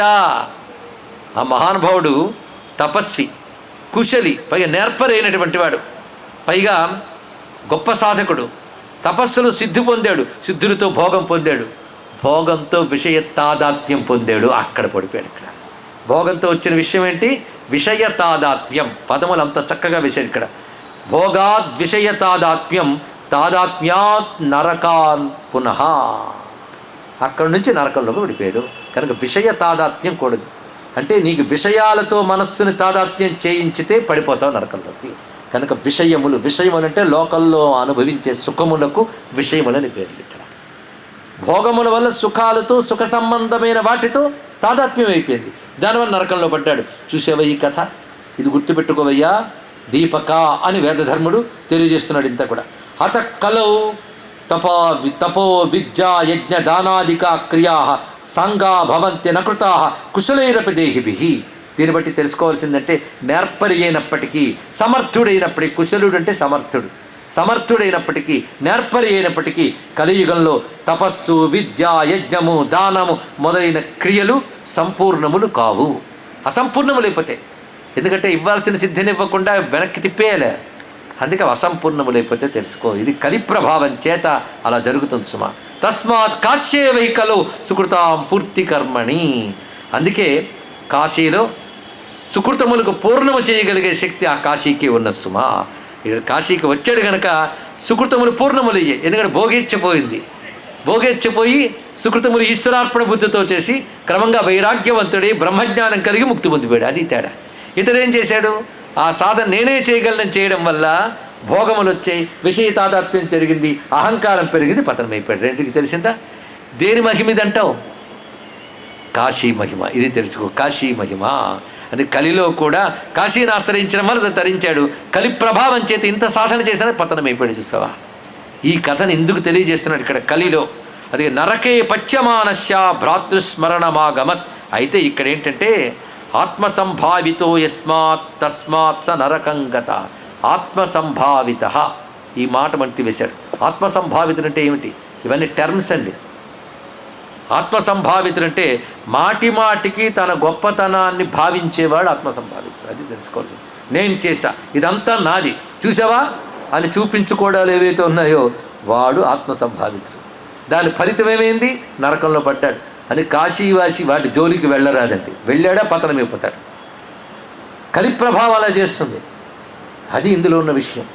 కానీ ఇతడు అక్కడ చేయడం వల్ల పతనమైపడి చూసావా. కానీ ఆ నరకంలో బాధపడుతూ ఉండగా ఒక రోజున అతనికి అన్న గుర్తొచ్చాడు. అది అక్కడ ఉంది అతని పుణ్య విశేషం. అన్నగారు గుర్తొచ్చారు. భ్రాతృ స్మరణమాగతం. భ్రాతృస్మరణం ఆగతం. అన్నగారు గుర్తుకొచ్చారు. అంతకుముందు గుర్తొచ్చినప్పుడు ఏమన్నాడు? పాపం పిచ్చి అన్నయ్య, అన్ని పోగొట్టు వెళ్ళిపోయాడు అన్నాడే. ఇప్పుడు అన్నే గొప్పవాడు, నేను మూర్ఖుణ్ణి అనుకున్నాడు. ఇక్కడ ఏది నరకంలో బాధపడుతున్నప్పుడు నరక యాతనలు ఎలా ఉంటాయి చెప్పక్కర్లేదు, ఇప్పుడు వాటిని వర్ణించక్కర్లేదు. తీవ్రమైన యాతనలు అనుభవిస్తున్నప్పుడు గుర్తుకొచ్చి సధన్యో ఏన తపసా పరలోకస్సు సాధిత ఇది స్మరన్నేవ స సోమశర్మ శాంత సుఖం ప్రాప మనోనుకూలం విచారయామాస కిమేతదద్భుతం కశ్య. ఇలాగా అన్నం తలంచుకొని ఏమైనా అన్న భాగ్యవంతుడు, తెలివైనవాడు, అందుకే ముందే జాగ్రత్త పడి నేను సాధించలేను అని అహంకారాన్ని విడిచిపెట్టి కాశీని ఆశ్రయించాడు. కనుక తన బలమంతా కాశీయే, తాను కాదు. అది తెలుసుకోవాల్సింది. తన మీద, తన బలం మీద నమ్మకం ఒకటి, కాశీ మీద నమ్మకం ఒకటి. ఏమిటయ్యా కాశీ వస్తే సిద్ధి పొందిపోతావా? సిద్ధి పొందుతా. అంత ధైర్యం నా మీద కాదు, కాశీ మీద. అది తెలుసుకోవాల్సింది ధైర్యం. అది ఒక ఆయన అన్నాడు, ఏమిటి సాధన అంత బలంగా మహానమ్మకంతో చేసేస్తున్నావు, నీ మీద నీకు నమ్మకమా? కాదు, మంత్రం మీద నమ్మకం, గురువు మీద నమ్మకం, దైవం మీద నమ్మకం. అది చేయడం వరకే నా పని. అలా ఉండాలని. అహంకారం అనేది ఎట్టి పరిస్థితుల్లోనూ కూడదు అని చెప్పడం ఈ కథ యొక్క తాత్పర్యం. కాశీ మహిమ చెప్పడం ఎంత అవసరమో సాధకుడికి హెచ్చరిక చేయడమే ఈ కథ యొక్క ప్రయోజనం. ఇక్కడ అప్పుడు ఆశ్చర్యంగా ఇదొక విషయం, వాళ్ళు ఇన్ని యాతనలు పెడుతున్నారే, యాతన శరీరం ఇచ్చి యాతన పెడతారు నరకంలో. తెలుసా మీకు? శరీరాలు 3 రకాలు. భోగ శరీరం, భోగ శరీరం మళ్ళీ 2 రకాలు, సుఖభోగం, దుఃఖభోగం. దుఃఖభోగం అనుభవించేదానికి యాతనా శరీరం అని. ఇక్కడ యాతనా శరీరం ఏంటంటే యాతన పెడుతుంటారు కానీ చచ్చిపోరు. ఇదే ఈ లోకంలో ఇది కర్మ శరీరం. దీన్ని రంపంతో కోసారనుకోండి, కోసేవి చచ్చిపోతారు. అదే నరకంలో రంపంతో కోస్తుంటారు కానీ చావరు. అప్పుడు ఎంత బాధ. అది యాతనా శరీరం అంటే తెలుసుకోండి. దానికి తగ్గ బాడీ ఎక్కడిస్తారు? ఈ బాడీకి అంత శక్తి లేదు పాపం. యాతన కూడా తట్టుకోలేదు, చచ్చూరుకుంటుంది. అక్కడ అలా కాదు, యాతన పెడితే యాతనే. అది నరక యాతన అంటే అది అర్థం. యాతన అనే మాట కాదండి. ఇక్కడ ఏముంటుంది, ఆ మాత్రం వస్తుంది, పోతూ ఉంటుంది. అక్కడ అలాగే భోగం కూడా అంతే. ఇక్కడ భోగం కూడా బాగా అనుభవించలేము మనం. అబ్బా వేడి వేడి అంటే ఏసీ భోగం వచ్చింది, కొన్ని గంటలు ఉంటే జలుబు వస్తుంది, అవునా లేదా? భోగం కూడా పూర్తిగా లేదు. అది భోగ శరీరాలు అక్కడ భోగం అనుభవిస్తూనే ఉంటే, దుఃఖ శరీరాలు దుఃఖం అనుభవిస్తూనే 2 కలిపి అనుభవిస్తే భూలోకంలో. తెలిసింది కదా ఇక్కడ. ఆ యాతన శరీరంలో యాతన పడుతున్నాడు. ఎన్ని రకాల యాతనలు చెప్పారు, 21 నరకాల వర్ణనలు ఉన్నాయి కదా. నూనెలో వేయించుట, రంపముతో కోయుట, తేళ్లతో కరిపించుట వగేరా వగేరాలు. అయితే ఆ యాతనలు అనుభవిస్తూ ఉంటే అన్నగారు గుర్తొచ్చి ఏమైనా కాశీ కాశీ అన్నట్ట. ఇలా అనుకోవడం ఆలస్యం, యాతన బాధ లేదండి. ఒక్కటి ఎంత హాయిగా ఉంది అది శరీరం అంతా. ఏదో తెలియనాయి, మనస్సుకు అనుకూలమైపోయింది మొత్తం. వాళ్ళు మాత్రం కోస్తున్నారు, కొడుతున్నారు, ఒక్కడ తగలట్లేదు, బాధించట్లేదు, ప్రసన్నమైపోయింది ముఖం. ఎందుకంటే కొడుతూ ఉన్న నవ్వుతూ ఎవడు కూర్చోలేడు.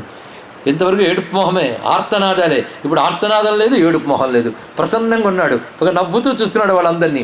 పైగా ఆ నవ్వుతూ కూడా వాత్సల్యంగా చూస్తున్నాడు అందరినీ, ఒకే దృష్టితో శాంతంగా చూస్తున్నాడు. ఏమిటి హఠాత్తుగతిలో మార్పు వచ్చిందని. ఎంత కొడుతున్నానికి బాధ తెలియట్లేదు, అదేంటో తెలియదండి, నాకేం బాధించట్లేదు, మీరేం అనుకోవద్దని. అయితే శిక్ష మార్చంటారా అన్నారు వాళ్ళు. శిక్ష మార్చారు, అయినా బాధ తెలియలేదు. ఆశ్చర్యపోయాడు. ఎవరు? వాళ్ళు, కింకరులు. ఏమిటిది? నాకు అలాగే అనిపిస్తుంది, ఆశ్చర్యం.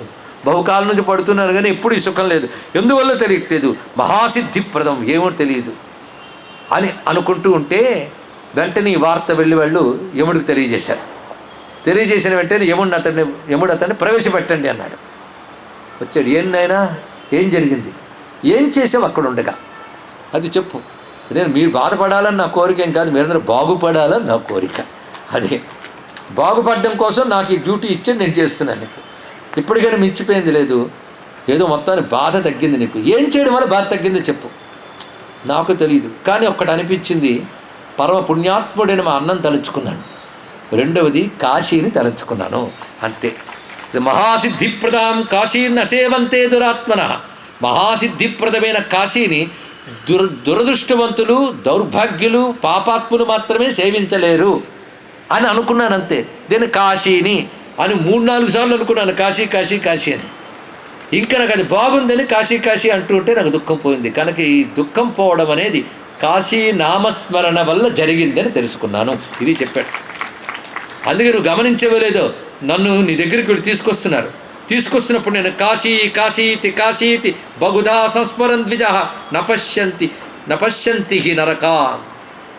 నేను కాశీ కాశీ కాశీ కాశీ అనడం వల్ల నాకు నరకంలో ఉన్న నరక బాధ లేదు చూడు ఇక్కడ. కానీ కాశీనామస్మరణ చేసేవాడికి నరకం ఉండదు అనడానికి ఎంతకంటే ఉదాహరణ ఏమిటయ్యా అని చెప్తే, అప్పుడు బాగుంది, నీ కథ చాలా ఆశ్చర్యంగా ఉన్నది అంటే, అప్పుడు నిజమైన ఆయన నేను జన్మ ఇలా పొందినవాడిని, విష్ణు శర్మ అనేవాడికి పుత్రుడిగా పుట్టాను, వేదాంగములు చదివినవాడిని, గురువుల ద్వారా ఉపదేశం పొందాం ఇద్దరము, నేను మా అన్న ఇద్దరం ఒకే గురువుల దగ్గర విద్య నేర్చుకున్నాం. అలాగే మార్కండేయ మహర్షి చెప్పినప్పుడు ఇద్దరం ఉన్నాం, ఇద్దరికి చెవులు ఉన్నాయి. ఏం లాభం? ఆయన విన్నాడు, విన్నది వంట పట్టించుకున్నాడు, వెళ్ళాడు. నేను అహంకారం చేత నేనే సాధించగలని, ఏమిటి కాశీ వీళ్ళు చాదస్తం కొద్ది చెప్తారు కానీ అని విడిచిపెట్టాను. అది చేసినది. అందుకే నాకు అర్థమైంది ఏంటంటే, నపాపం బ్రహ్మహత్యాస్య నపాపం గోవధ స్మృత దేహాభిమాన పాపశ్చ కళాన్నార్హంతి షోడశీం. వరుస పెట్టి 2-3 శ్లోకాలు అత్యద్భుతమైనవి చెప్తున్నాడు. సాధకుడైన వాడు మాత్రం మధురంగా గుర్తుపెట్టుకుంటారు అలాంటి చక్కని శ్లోకాలు, గుర్తుపెట్టుకోవాల్సినది. అదేమిటంటే, బ్రహ్మహత్యాపాతకం కంటే గోహత్యాపాతకం కంటే మహాపాతకం దేహాభిమానం. ఇది తెలుసుకోవాలి. దేహాభిమానం అన్నిటికంటే పరమపాతకం. ఇంకా చెప్పాలంటే బ్రహ్మహత్యాపాతకం, గోహత్యాపాతకం, సురాపాన పాతకం, ఈ పాతకాలన్నీ ఒక దగ్గరికి తెస్తే, దేహాభిమానం అనే పాతకం ఒక దగ్గర పెడితే, ఆ దేహాభిమాన పాతకంలో ఇవన్నీ 16వ భాగానికి కూడా సరిపోవచ్చు. అది తెలుసుకోవాలి. కళాన్నార్హంతి షోడశీం అంటే ఇది అర్థం. అంటే దేహాభిమానం ఎంత మహాపాపం అవుతుంది. దేహాభిమానం అంటే పొసెసివ్నెస్. ఒక దేహాన్ని పొంది దేహంతో బోల్డ్ సాధించి ఇవన్నీ నా నిర్వాకాలను గర్వించడాన్ని దేహాభిమానం అంటారు. ఇంకో మాటలో చెప్పాలంటే దేహాభిమానం అన్న అహంకారం అన్న ఒకటే. నేను సాధించాను, నా వల్ల జరిగింది అనుకున్నామా, ఈ పాపం ఆ పాపాల కంటే పెద్దది. ఇది నాకు అర్థమైంది. ఎందుకంటే సంసారం ఒక జ్వాల అంటారు. ఈ జ్వాలలో తగలబడిపోతున్నారు జీవులందరూ. సంసారం అనే జ్వాలలో అగ్ని ఏమిటో తెలుసా? బాగా అద్భుతమైన ఉపమానం చెప్పాడు. కొందరు సంసారంలో తపన పడిపోతున్నాం, సంసారంలో తగలబడిపోతున్నాం, సంసారాగ్నికి దగ్ధమైపోతున్నాం అంటారే. సంసార అగ్ని, కానీ అగ్నిలో జ్వాల ఉండడం వల్ల కదా దగ్ధమవుతున్నాం. కానీ సంసారం అగ్నిలో జ్వాల అహంకారం. ఇది తెలుసుకోండి అన్నాడు. అద్భుతమైన మాట చెప్పాడు. సంసారంలో జ్వాల అహంకారం, దానివల్ల దగ్ధమైపోతున్నాడు. ప్రతి వాడికి అహంకారం కొట్టేస్తుంది. ఇక్కడ తనకు తగ్గ గౌరవం రాలేదు, తనకిది రాలేదు, వీడితోనే చస్తుంటారు చివరి వరకు కూడా.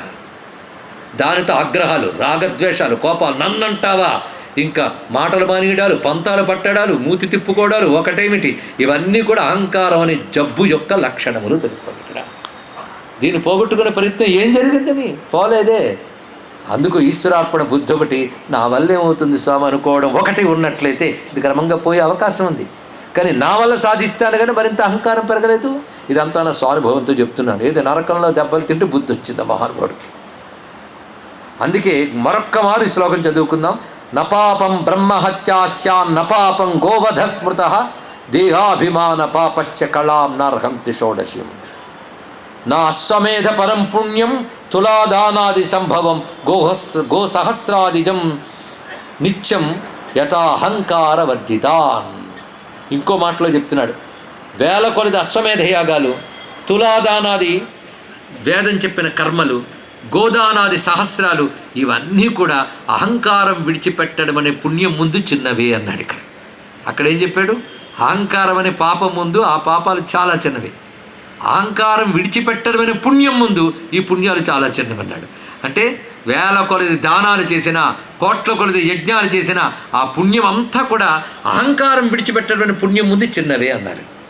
అంటే అవన్నీ చేయొచ్చు కానీ ఇది విడిచిపెట్టలేం. పైగా అవి చేయడం వల్ల మరో అహంకారం. ఎందుకంటే 1000 యజ్ఞములు చేసిన వాడు అని విజిటింగ్ కార్డు వేసుకుంటాడు. అది వచ్చింది ప్రమాదం ఇక్కడ. ఇదంతా నేను చేసిందే, మళ్ళీ ఎక్కడ మర్చిపోతాను, తాటకాయ అంత అక్షరాలు, అంతంత ఫోటోలు ఏమున్నాయి. అహంకారం పెంచింది అవంతా కూడా. ఇది అహంకారం పెంచుతుంది సుమా. అని అహంకారం విడిచిపెట్టడమే పుణ్యం, అహంకారం పెంచుకోవడమే పాపం. ఇది 2 వాక్యాలు గుర్తు తెలుసుకుంటే చాలు ఇక్కడ. కానీ పాపం అనగా ఏమిటి? దేహాభిమానమే పాపము. దేహాభిమానమనగా ఈ దేహము, దానితో తెచ్చుకున్న పేరు, దాని నిర్వాకాలు చూసి గర్వపడడమే. అందుకే నేను గర్వపర్వతమారూఢ. ఎంతంటే కొండెక్కించేసారా అందరూ. మరి నా కొండెక్కించకండి అయ్యా అంటుంటారు కొంతమంది. కొండెక్కడం అంటే గర్వం అనే కొండెక్కడం. అక్కడెక్కితే పడితే ఉంటుంది, చిదిగిపోవడమే కింద పడితే. అదే గర్వపర్వతమారూఢ. గర్వపర్వతాన్ని ఎక్కి కింద పడిపోయాను. పైగా ఇది ఏం చేస్తుందంటే అహం ధీరో వ్రతీశాంత అహం తపస్వి పుణ్యాత్మ జితేంద్రియ గణస్త్వహం సాధయిష్యే పరంపదం. అది ఆ జన్మలో నాకు నేను తపస్విని, నేను పుణ్యాత్ముణ్ణి, నేను జితేంద్రియుణ్ణి, నేను ధీరుణ్ణి, నేను వ్రతిని, అంటే నేను చేసిన తపస్సులు ఎవడు చేయలేడు, నేను శాంత స్వభావుణ్ణి, దేన్నైనా సాధిస్తాను అని మనస్సభిమతి కృత్వా త్యక్వా భ్రాతరమాత్మన అని అహంకరించి అన్నని విడిచిపెట్టి అన్న పట్ల హేళన భావంతో నేనుండి చివరికి ఈ పరిస్థితికి వచ్చానయ్యా అన్నాడు. పాపం పశ్చాత్తాపడ్డావు, కాశీనామస్మరణ చేసావు. ఎప్పుడైతే నీకు సులువు తెలిసిపోయిందో కాశీనామస్మరణ వల్ల నరకయాతను ఉండనప్పుడు నువ్వు నరకం నుండి ప్రయోజనం ఏముంది? నిన్ను బాగా హింసించి నువ్వు బాధపడితే కదా మాకు కూడా ప్రయోజనం. ఇప్పుడు నీకు హింస లేదు, బాధ లేదు, కాబట్టి అయిపోయింది నీ అనుభవం, ఇంకా వెళ్ళిపో. నువ్వు తర్వాత జన్మ నీకు కొల్హాపుర క్షేత్రంలో ఉత్తమమైనటువంటి వేదవేత్తగా జన్మిస్తావు, అక్కడికి చేరుకున్నా. అందుకు తర్వాత జన్మలో ధర్మరాజాజ్ఞయా జాతో విప్ర కోలాపురే శుభే తత్పుణ్యప్రాప సర్వాత్మా గతో వారాణసీం పురీం.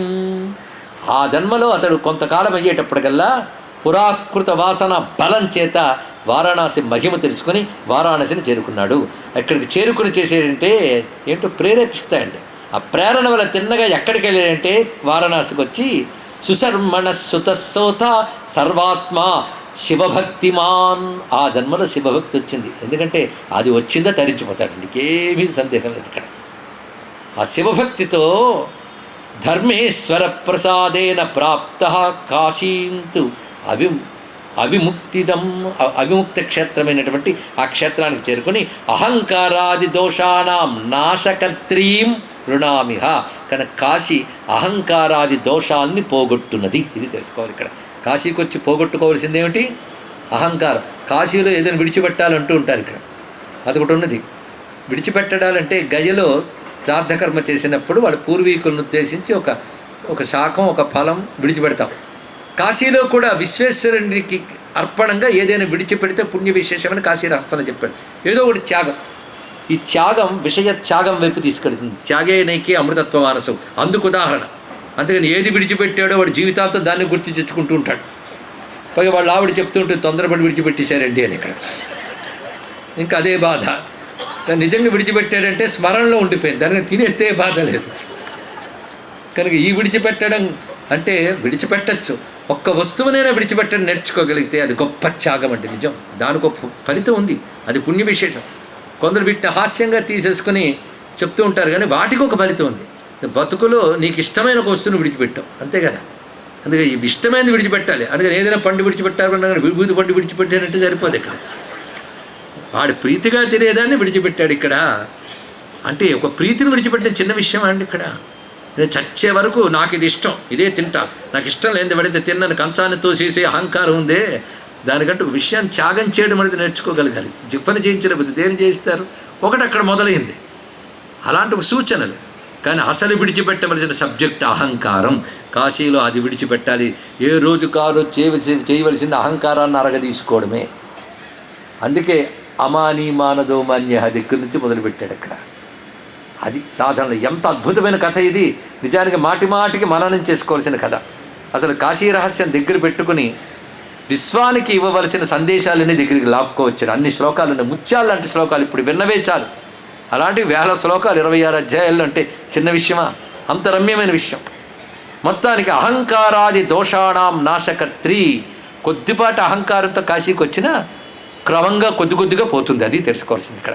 కానీ కాశీలో శివుణ్ణి దృష్టిలో పెట్టుకుని సాధన చేస్తూ ఉంటే అహంకారం పోతుంది, ఇది తెలుసుకోవాలి ఇక్కడ. అదే పెద్ద కొలబద్ద. కనుక అహంకారం పోయిందో లేదో చెక్ చేసుకోవాలి. నా అహంకారం పోయిందని అహంకారం కూడదు, మళ్ళీ తెలుసుకోండి. అది మళ్ళీ ప్రమాదమే. ఈ మధ్య అహంకారం పోయింది ఏంటంటే అది మళ్ళీ ప్రమాదం. అది నీకు కూడా గుర్తించకూడదు, అలా పోవాలి అహంకారం అక్కడ. అంత అద్భుతమైన వృత్తాంతాన్ని ఇక్కడ చెప్పాడు.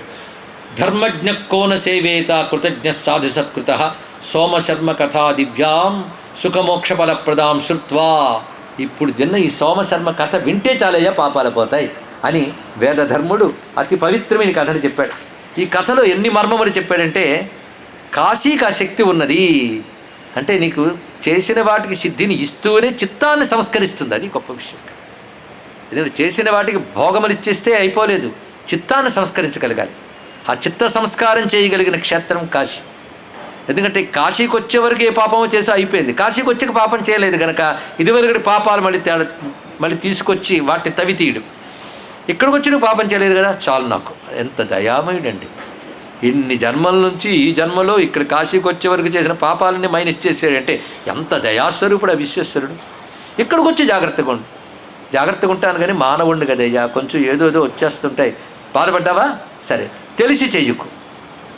ఒకవేళ చేసినా కొంచెం పశ్చాత్తపడి శివ క్షమించను, ఆయన తొలగించుతాడు, చిత్త సంస్కారం కలిగిస్తాడు, క్రమంగా అహంకార రాహిత్యం స్థితిస్తాడు. అహంకారం లేని వాడికి ఏది అంటదు, తెలుసుకుంటే చాలు. అహంకారం లేని వాడికి ఏది అంటదు. ఇది గుర్తుపెట్టుకుంటే తర్వాత ఆలోచించుకోవచ్చు దీని గురించి. అలా సిద్ధి పొందిపోయాడు సోమశర్మ, ముక్తి పొందాడు ఆ జన్మలో అని విశేషించి చెప్పి, కలి అంటే ఇంత దుష్ప్రభావం చూపిస్తుంది ఆలోచనల మీద, అన్నిటి మీద. సాధన చేసి తరించిపోదామన్నా ఆ సాధనల వల్ల భోగేచ్ఛ విషయతాదాత్మ్యం కూడా ఇచ్చే లక్షణం ఉంది. అని కలిలో కూడా తపస్సులు ఉంటారు, లేకపోలేదు, కానీ అవి భోగేచ్ఛ కింద విషయతాదాత్మ్యం కింద లాగేస్తూ ఉంటాయి. అందుకే గొప్ప గొప్ప సాధకులైన వాళ్ళు వైరాగ్యాన్ని కలిగించడం పోయి వాళ్ళు భోగలాలసులైపోయి ఇది సాధిస్తాం అది సాధిస్తాం అని చెప్తూ అందరినీ ప్రేరేపిస్తుంటారు. అలా భోగలాలసులుగా ఆస్తికులుగా చేర్చడం ఒకవైపు, నాస్తికులుగా దిగజార్చడం మరొక వైపు. రెండు రకాలు ఉంటాయండి కలియుగంలో. ఆస్తికత పేరుతో తీసుకొచ్చి భోగలాలసులను చేసి ఇది సాధించాలని అహంకారం పెంచేస్తూ ఉంటుంది ఒకవైపు, మరొక వైపు నాస్తికులుగా మార్చి భ్రష్టులను చేస్తున్నది మరొక వైపు. అందుకే కలిలో ప్రేరణ ఎలా జరగాలంటే, ఒక మంత్రం ఇచ్చినా ఏదిచ్చినా మంత్రము సిద్ధి మాత్రమే ప్రధానం కాదు, ఇది తెలుసుకోండి ఇక్కడ. కానీ మంత్రం ఇచ్చినంత మాత్రాన గురుత్వం రాదు. మంత్రం ఎంత చేసుకున్నా ధర్మమునందు నిష్ఠ, అహంకార రాహిత్యం, ఈశ్వరుని యందు ప్రేమ, జ్ఞాన విచారణ ఇవి కలిగించాలి గురువైనటువంటి వాడు. సాధకుడు కూడా వాటిని ప్రధానంగా తీసుకోగలగాలి. ఇది గుర్తుపెట్టుకోవాల్సిన అంశం ఇక్కడ. ఊరికిన మంత్రములు కోట్లు ఇన్ని మూట్లు కొట్టేసుకొని ఈ మంత్రం ఉంది ఆ మంత్రం ఉంది చెప్పుకుంటే ఏం లాభం? ఇతను అన్నాడు నేను మంత్రం చేస్తాను, నేను తపస్సును అనుకున్నాడు, ఏమైంది? కానీ ఈ యొక్క కథ ద్వారా ఎంత అద్భుతమైన సందేశాన్ని తెలియజేశారు. అందుకే ఇది కలి లక్షణం. అయితే కలిలో సంధ్యాంతయోస్తాత కలౌ ధర్మోహి దృశ్యతే. సంధ్యలయందు కలిలో ధర్మం ఉంటుంది అన్నాడు. కలిలో సంధ్యలయందు ధర్మం ఉంటుంది, సంధ్యాకాలంలో ధర్మం ఉంటుందట. అంటే అర్థం ఏంటి? సంధ్యాకాలం అంటే కలి ప్రారంభమైనప్పుడు ఒక సంధ్య, కలి పూర్తయినప్పుడు ఒక సంధ్య ఉంటుంది. అంటే ద్వాపర యుగం పూర్తయి కలి ప్రారంభమవుతుంది కదా, అది కలియుగానికి ప్రాతఃసంధ్య. అలాగే కలి పూర్తయిపోయి కృతయుగం రాబోతుంటుంది కదా, అది కలియుగానికి సాయం సంధ్య. ఈ రెండు సంధ్యల్లో ధర్మం ఉంటుంది అన్నారు ఇక్కడ. ఆ సంధ్యాకాలాల్లో ధర్మం ఉంటుంది, క్రమక్రమంగా పోతుంది. మనం ఏ సంధ్యలో ఉన్నాం ఇప్పుడు? ప్రాతఃసంధ్య దాటిపోయింది, దాటిపోయింది ఇంచుమించు. ప్రథమ పాదంలో ఉన్నాం కదా, అందుకే ప్రథమ పాదం ప్రారంభంలో ఇంత లేదు. ప్రారంభంలో మహానుభావుడు ధర్మరాజు పాలించేవాడు, బాగుండేది. ఆ తర్వాత పరీక్షిత్ మహారాజు చాలా బాగుండేది. జనమేజయుడు బాగుంది, అంటే సంధ్యాకాలం బాగానే ఉంది. అయితే అప్పుడప్పుడు వాసనలు మాత్రం కనబడుతున్నాయి. ఎందుకంటే ప్రాతఃసంధ్య వచ్చినప్పుడు రాబోతున్న పొగటి లక్షణాలు కనబడవు. అలా కొంత కనబడ్డాయి కానీ నిలబడ్డాయి. మొన్నటి వరకు నిలబడింది. విక్రమార్కుడు వచ్చినప్పుడు మళ్ళీ మొత్తం నిలబడింది. మళ్ళీ ఇప్పుడు ఈ పాటి కూడా తర్వాత కనబడదు. అదే తెలుసుకోండి ఇక్కడ. ఇంకా రాను ఈ పాటి చెప్పుకోవడానికి కూడా ఏం మిగలవు. అందుకే ఇప్పుడే జాగ్రత్త పడాలి. మళ్ళీ జన్మలో బెటర్ లక్ అంటే అలాంటి కలిలో పుడితే మహాపాపం. ఇంకా బోల్డ్ అంతుంది. 4,32,000 సంవత్సరాలు, ఇప్పుడు జరిగింది 5,125 సంవత్సరాలు అంతే. ఇంకే అంతుంది చూడండి. కలికి వస్తాడు కదండి, అప్పుడు నువ్వు ఉంటావు లేదు డౌటే. ఆ కలికి ఎప్పుడు చివరిలో వస్తాడు, ఆ సంధ్యలో వస్తాడు. ఎందుకంటే ఎప్పుడైనా అవతారం యుగ సంధ్యలో జరుగుతుంది. త్రేతాయుగ సంధ్య రామావతారం, అదేవిధంగా ద్వాపర యుగ సంధ్య కృష్ణావతారం, కలియుగ సంధ్య కల్కి అవతారం. ఈ మధ్యలో మాత్రమే ఇది అంతా ఉంటుంది. ఇక కలి లక్షణాల చెప్తున్నాను, వినని బోల్డ్ చెప్పాడు కానీ మనం చెప్పట్లేదు ఇక్కడ. ఎందుకంటే కాశీ గురించి చెప్పడానికి వచ్చాను కానీ కలి గురించి చెప్పడానికి రాలేదు. కనబడుతూనే ఉన్నాయి ఇక్కడ. ఉన్న సమయం సద్వినియోగపరచుకోవద్దు మనం. మొత్తానికి కలి లక్షణాలు చాలా చెప్పాడు ఇక్కడ. ఎలా తయారవుతారు ఆఖరికి. పై లోకానికి వేదము ధర్మము చెప్పవలసినటువంటి వాళ్ళే వేదాలని హేళన చేస్తారు. అలాంటి కాలం ఉంటుంది. అవునా లేదా? మీరు గమనించండి, భూమి మీద నాస్తికులు అంటే హిందువులు మాత్రమే ఉంటారు, ఇంకోళ్ళు ఉంటారు. మీరు గమనించండి. ఇతర మతాల్లో వాళ్ళు నాస్తికులు కనబడరు మీకు. అలాగే లౌకికవాదులు, హేతువాదులు అందరూ హిందువుల్లోనే ఉంటారు. మీరు పోనీ పరిశీలించండి, ఇతర మతాల్లో వాళ్ళు కనబడరు. అది వాళ్ళకి వాళ్ళ మతం మీద ఉన్న నమ్మకం, హిందువుకి తన మతం మీద ఉండదు. ఏ మతమైనా నమ్మకమే, ఏ మతమైనా నమ్మకమే, గుర్తుపడి నమ్మకమే మతం యొక్క లక్షణం. కానీ వాళ్ళకి వాళ్ళ మతం మీద ఉన్న నమ్మకం హిందువుకు ఉండదు. అందులో హిందువుల్లో మళ్ళీ బ్రాహ్మణులు ఎక్కువ, నాస్తికుల్లో తెలుసుకోండి. హేతువాదుల్లో ధర్మాన్ని విడిచిపెట్టడం మొదలు వాళ్ళే ఉంటారు. ఇలా చెప్పాను నన్ను కాదు, ఈయన చెప్తున్నాడు, నేను అనలేదు. ఇక్కడ వాళ్ళు ఎలా అవుతారంటే వేదం పట్ల హేళన దృష్టి కలవారు ఉంటారు అని చెప్పాడు ఇక్కడ. అందుకే నాస్తికులుగా ఉండడం, వాళ్ళ ధర్మాన్ని వాళ్ళే అవమానించడం, వేదాల్లో అన్నీ ఉన్నాయి షా అనడం, సంధ్యావందనం చేసినంత మాత్రాన్ని ఏమొస్తుంది, ఏదన్నా హాత్కృతే పాపమని అవహేళన చేస్తూ ప్రహసనాలు రాసినటువంటి బ్రాహ్మణులు ఉన్నారు తెలుసా మీకు. వాళ్ళే ధర్మాన్ని అవహేళన చేస్తారు, వాళ్ళే నాస్తికులు అవుతారు, సంస్కరణల పేరుతో ధర్మాన్ని భ్రష్టత్వం పట్టిస్తారు. ఇక్కడ అది కలిలో జరుగుతుంది అని చెప్పాడు. ఎవరు? వ్యాసుడు, నేను కాదు. ఇలా క్రమక్రమంగా జరుగుతుంది సుమా. అది ఒక్కొక్క వర్ణం ఎలా చెడిందో తెలిసాడు, చెప్పాడు ఇక్కడ. విప్రులు ఎలా చెడితే క్షత్రియులు ఎలా చెడిపోతారు, పరస్పర వైషమ్యాలకు పోయి వారు అహంకారాలతో వీటితో వాళ్ళు చెడిపోతారు. అలాగే వ్యాపారాదుల్లో వంచనలు చేస్తూ వీళ్ళు పోతారు. అందరికి ఒకటే, ధనమే ప్రధాన ప్రయోజనమైపోవడం వల్ల అహంకారం పెరిగిపోయి దానికోసం చెయ్యడానికి చేస్తారు. అందుకే చెప్పవలసిన వాడు చెప్పడు, చెప్పకూడని వాడు చెప్తాడు. ఇలాంటివన్నీ ఎక్కువ అవుతాయి సుమా కలిలో. అలాంటి కలి లక్షణములు చాలా భయంకరంగా ఉంటాయి. పైగా అన్యాయవర్తినాం, ఇలా అన్యాయవర్తులైనటువంటి వాళ్ళు చాలా గోచరిస్తూ ఉంటారు సుమా అని చెప్తూ, అలాంటి ఒకానొక కలిలో జరిగిన కథ చెప్తున్నాను. అప్పుడు ఆ కలిలో అత్రైవ ఉదాహరంతీహం ఇతిహాసం, ఇక్కడ ఒక ఇతిహాసాన్ని నీకు చెప్తున్నాను నేను. అలాంటి కలిలో ఒకానొక కలిలో, అది ఏ కలి అని వెతకద్దులేండి, ఏదైనా అదే లక్షణాలు కదా. అవే ఎందుకు ఎంచి చెప్తున్నానంటే మనం ఉన్న యుగం అది గనక, మనకు అవే ఆనుతాయి గనక, అవసరం గనక. అందుకే ఈ యుగంలోనే చాలా జాగ్రత్తగా ఉండాలి. దానికి సంబంధించిన కథ చెప్తున్నారు. అప్పుడు కాశీరాజు ఒక ఆయన ఉండేవాడు, ఆయన పేరు మహాసేనుడు. మహాసేనుడు అనే రాజు కాశీని పాలించేవాడు. ఆయన ఆశీ చంద్రవంశానికి చెందినటువంటి రాజు. పైగా ఆయన ఎలాంటి వాడంటే అక్షౌహిణి సేనలకు అధిపతి అయినటువంటి వాడు. పైగా ఎవరినైనా జయించగలిగేటివాడు. కానీ కామి, కలహకృత్, క్రూర, కలహప్రియ వల్లభ, ప్రజాదండపర. అతడు పరమ కోరికలతోనే నిరంతరుంటూ కాముకుడై, క్రూరుడై, క్రోధపరుడై, కలహప్రియుడై, అంటే వాళ్ళ మీద వీళ్ళ మీదకి దండయాత్రలు గెలుతూ వాళ్ళతో యుద్ధాలు పెంచుకుంటూ ఉన్నాడు. దాని తోడు మంచి సైన్య బలం ఉండడంతో అలా వెళుతున్నాడు. ప్రజాదండ ప్రియ అంటే ప్రజల్ని శిక్షించడంలో ఆనందిస్తుంటాడు. అదొక కొంతమంది చేతిలో అధికారం ఉన్నప్పుడు ఇంకోని శిక్షించడంలో ఆనందించే స్వభావం ఉన్నదే, అదొక దుర్మార్గ లక్షణం. అందుకే ప్రజాదండపర. అటువంటి వాడు చోరజనప్రియ. పాలకులు చోరజనప్రియులు అవుతారు అంటే అర్థం ఏంటి? దొంగతనాలు, అన్యాయాలు చేసే వాళ్ళని పాలకులు చేరదీస్తే వాళ్ళని చోరజనప్రియులు అంటారు ఇక్కడ. ఎందుకంటే వాళ్ళ వాటా వీళ్ళ వాటా ఉంటుంది. నువ్వేమి చూడనట్టు ఊరుకో, మేము దొంగిలించుకొస్తాం, నీకు కొంత ఇస్తాం కమిషన్. వీళ్ళందరూ కలిస్తే చోరజనప్రియులు అవుతారు పాలకులు. అలా ఉండేవాడు అతను. అలాంటి అతడు ఇటు అటు తిరుగుతూ బోల్డంతమని జయించి అహంకారంతో ఉన్నాడు. కానీ కాశీరాజు ఆయన అలా వెళుతూ ప్రతిష్టానపతి సుమేధాహ, ప్రతిష్టానపురం అనే పట్టణంలో సుమేధ అనే ఒక రాజు ఉంటే ఆయన మీదకి దండయాత్రకు వెళ్ళాడు. ఇప్పుడు అన్ని చోట్ల విజయం సాధిస్తున్నాడు. ఆ సుమేధ దగ్గరికి వెళ్ళాడు. ఈ సుమేధేమి ఎవరి మీదకి దండయాత్రకు వెళ్ళలేదు. తన మానాన్ని తన రాజ్యాన్ని పాలన చేస్తున్నాడు. తన మానాన్ని పాలన చేస్తున్నాడు కానీ చాలా జాగ్రత్తగా ఉన్నాడు. ఇది తెలుసుకోవాలి. ఆయన చిన్న రాజ్యానికి రాజు, ఇతరుకున్న సైన్యం కూడా అతనికి లేదు. ఏదో క్షేమంగా ప్రజలందరినీ చక్కగా చూసుకుంటున్నాడు. అతడి లక్షణం ఎలాంటిది అంటే అతడు ధార్మికేన సుమేధస, అతడు ధార్మికుడైనటువంటి వాడు. దాని తర్వాత గొప్ప శివభక్తుడు. అని కాశీ రాజు కాదు కానీ కాశీ విశ్వేశ్వరుడు అంటే అపారమైన ప్రేమ ఉన్నవాడు, కాశీ క్షేత్రం పట్ల భక్తి కలిగినటువంటి వాడు. అలాంటి అతడి దగ్గరికి వెళ్ళి ఇతడు దండయాత్రకు వెళ్ళాడు. కానీ ఆ వచ్చిన వాడిని ఎదుర్కొన్నాడు సుమేధసుడు. తనకున్న బలంతో తాను ఎదుర్కొన్నాడు. ఆశ్చర్యం ఏంటంటే ఆ సుమేధసుడి చేతిలో మహాసేనుడు ఓడిపోయాడు మొత్తం. ఎందువల్లయ్యా అంటే ఆయనకున్న కాశీ భక్తి, ఆయనకున్న విశ్వనాథ భక్తి వల్ల అని ఒక మాట చెప్పాడు ఇక్కడ.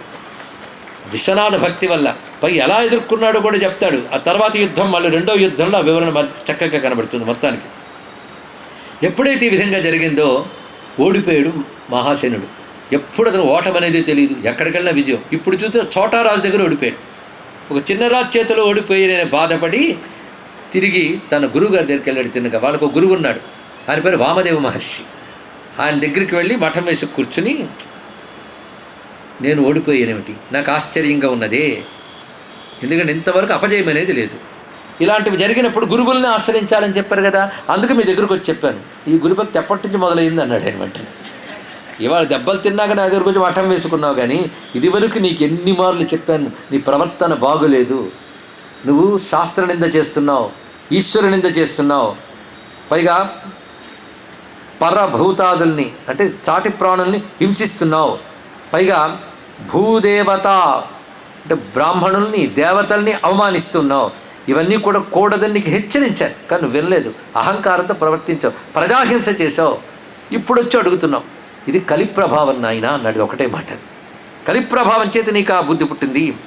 అన్యాయవర్తిని, నీ బుద్ధి అన్యాయవర్తిని అయినది ఇక్కడ. ఎందుకంటే కాశీలో ఉన్నప్పటికీ నువ్వు ధర్మవర్తిగా జీవించలేదు, అధర్మపరాయణుడు ఉన్నావు. ఈ కథ ద్వారా చెప్తున్నాడు, కాశీలో ఉన్నప్పటికీ ధర్మబద్ధమైన ప్రవర్తన అవసరం అని బోధించడం ఈ కథలో ఉన్నటువంటిది. చేతిలో అధికారం ఉన్నప్పటికీ జాగ్రత్తగా ఉండాలి, అధికారం ఉన్నవాడు ఇంకా జాగ్రత్తగా ఉండాలి.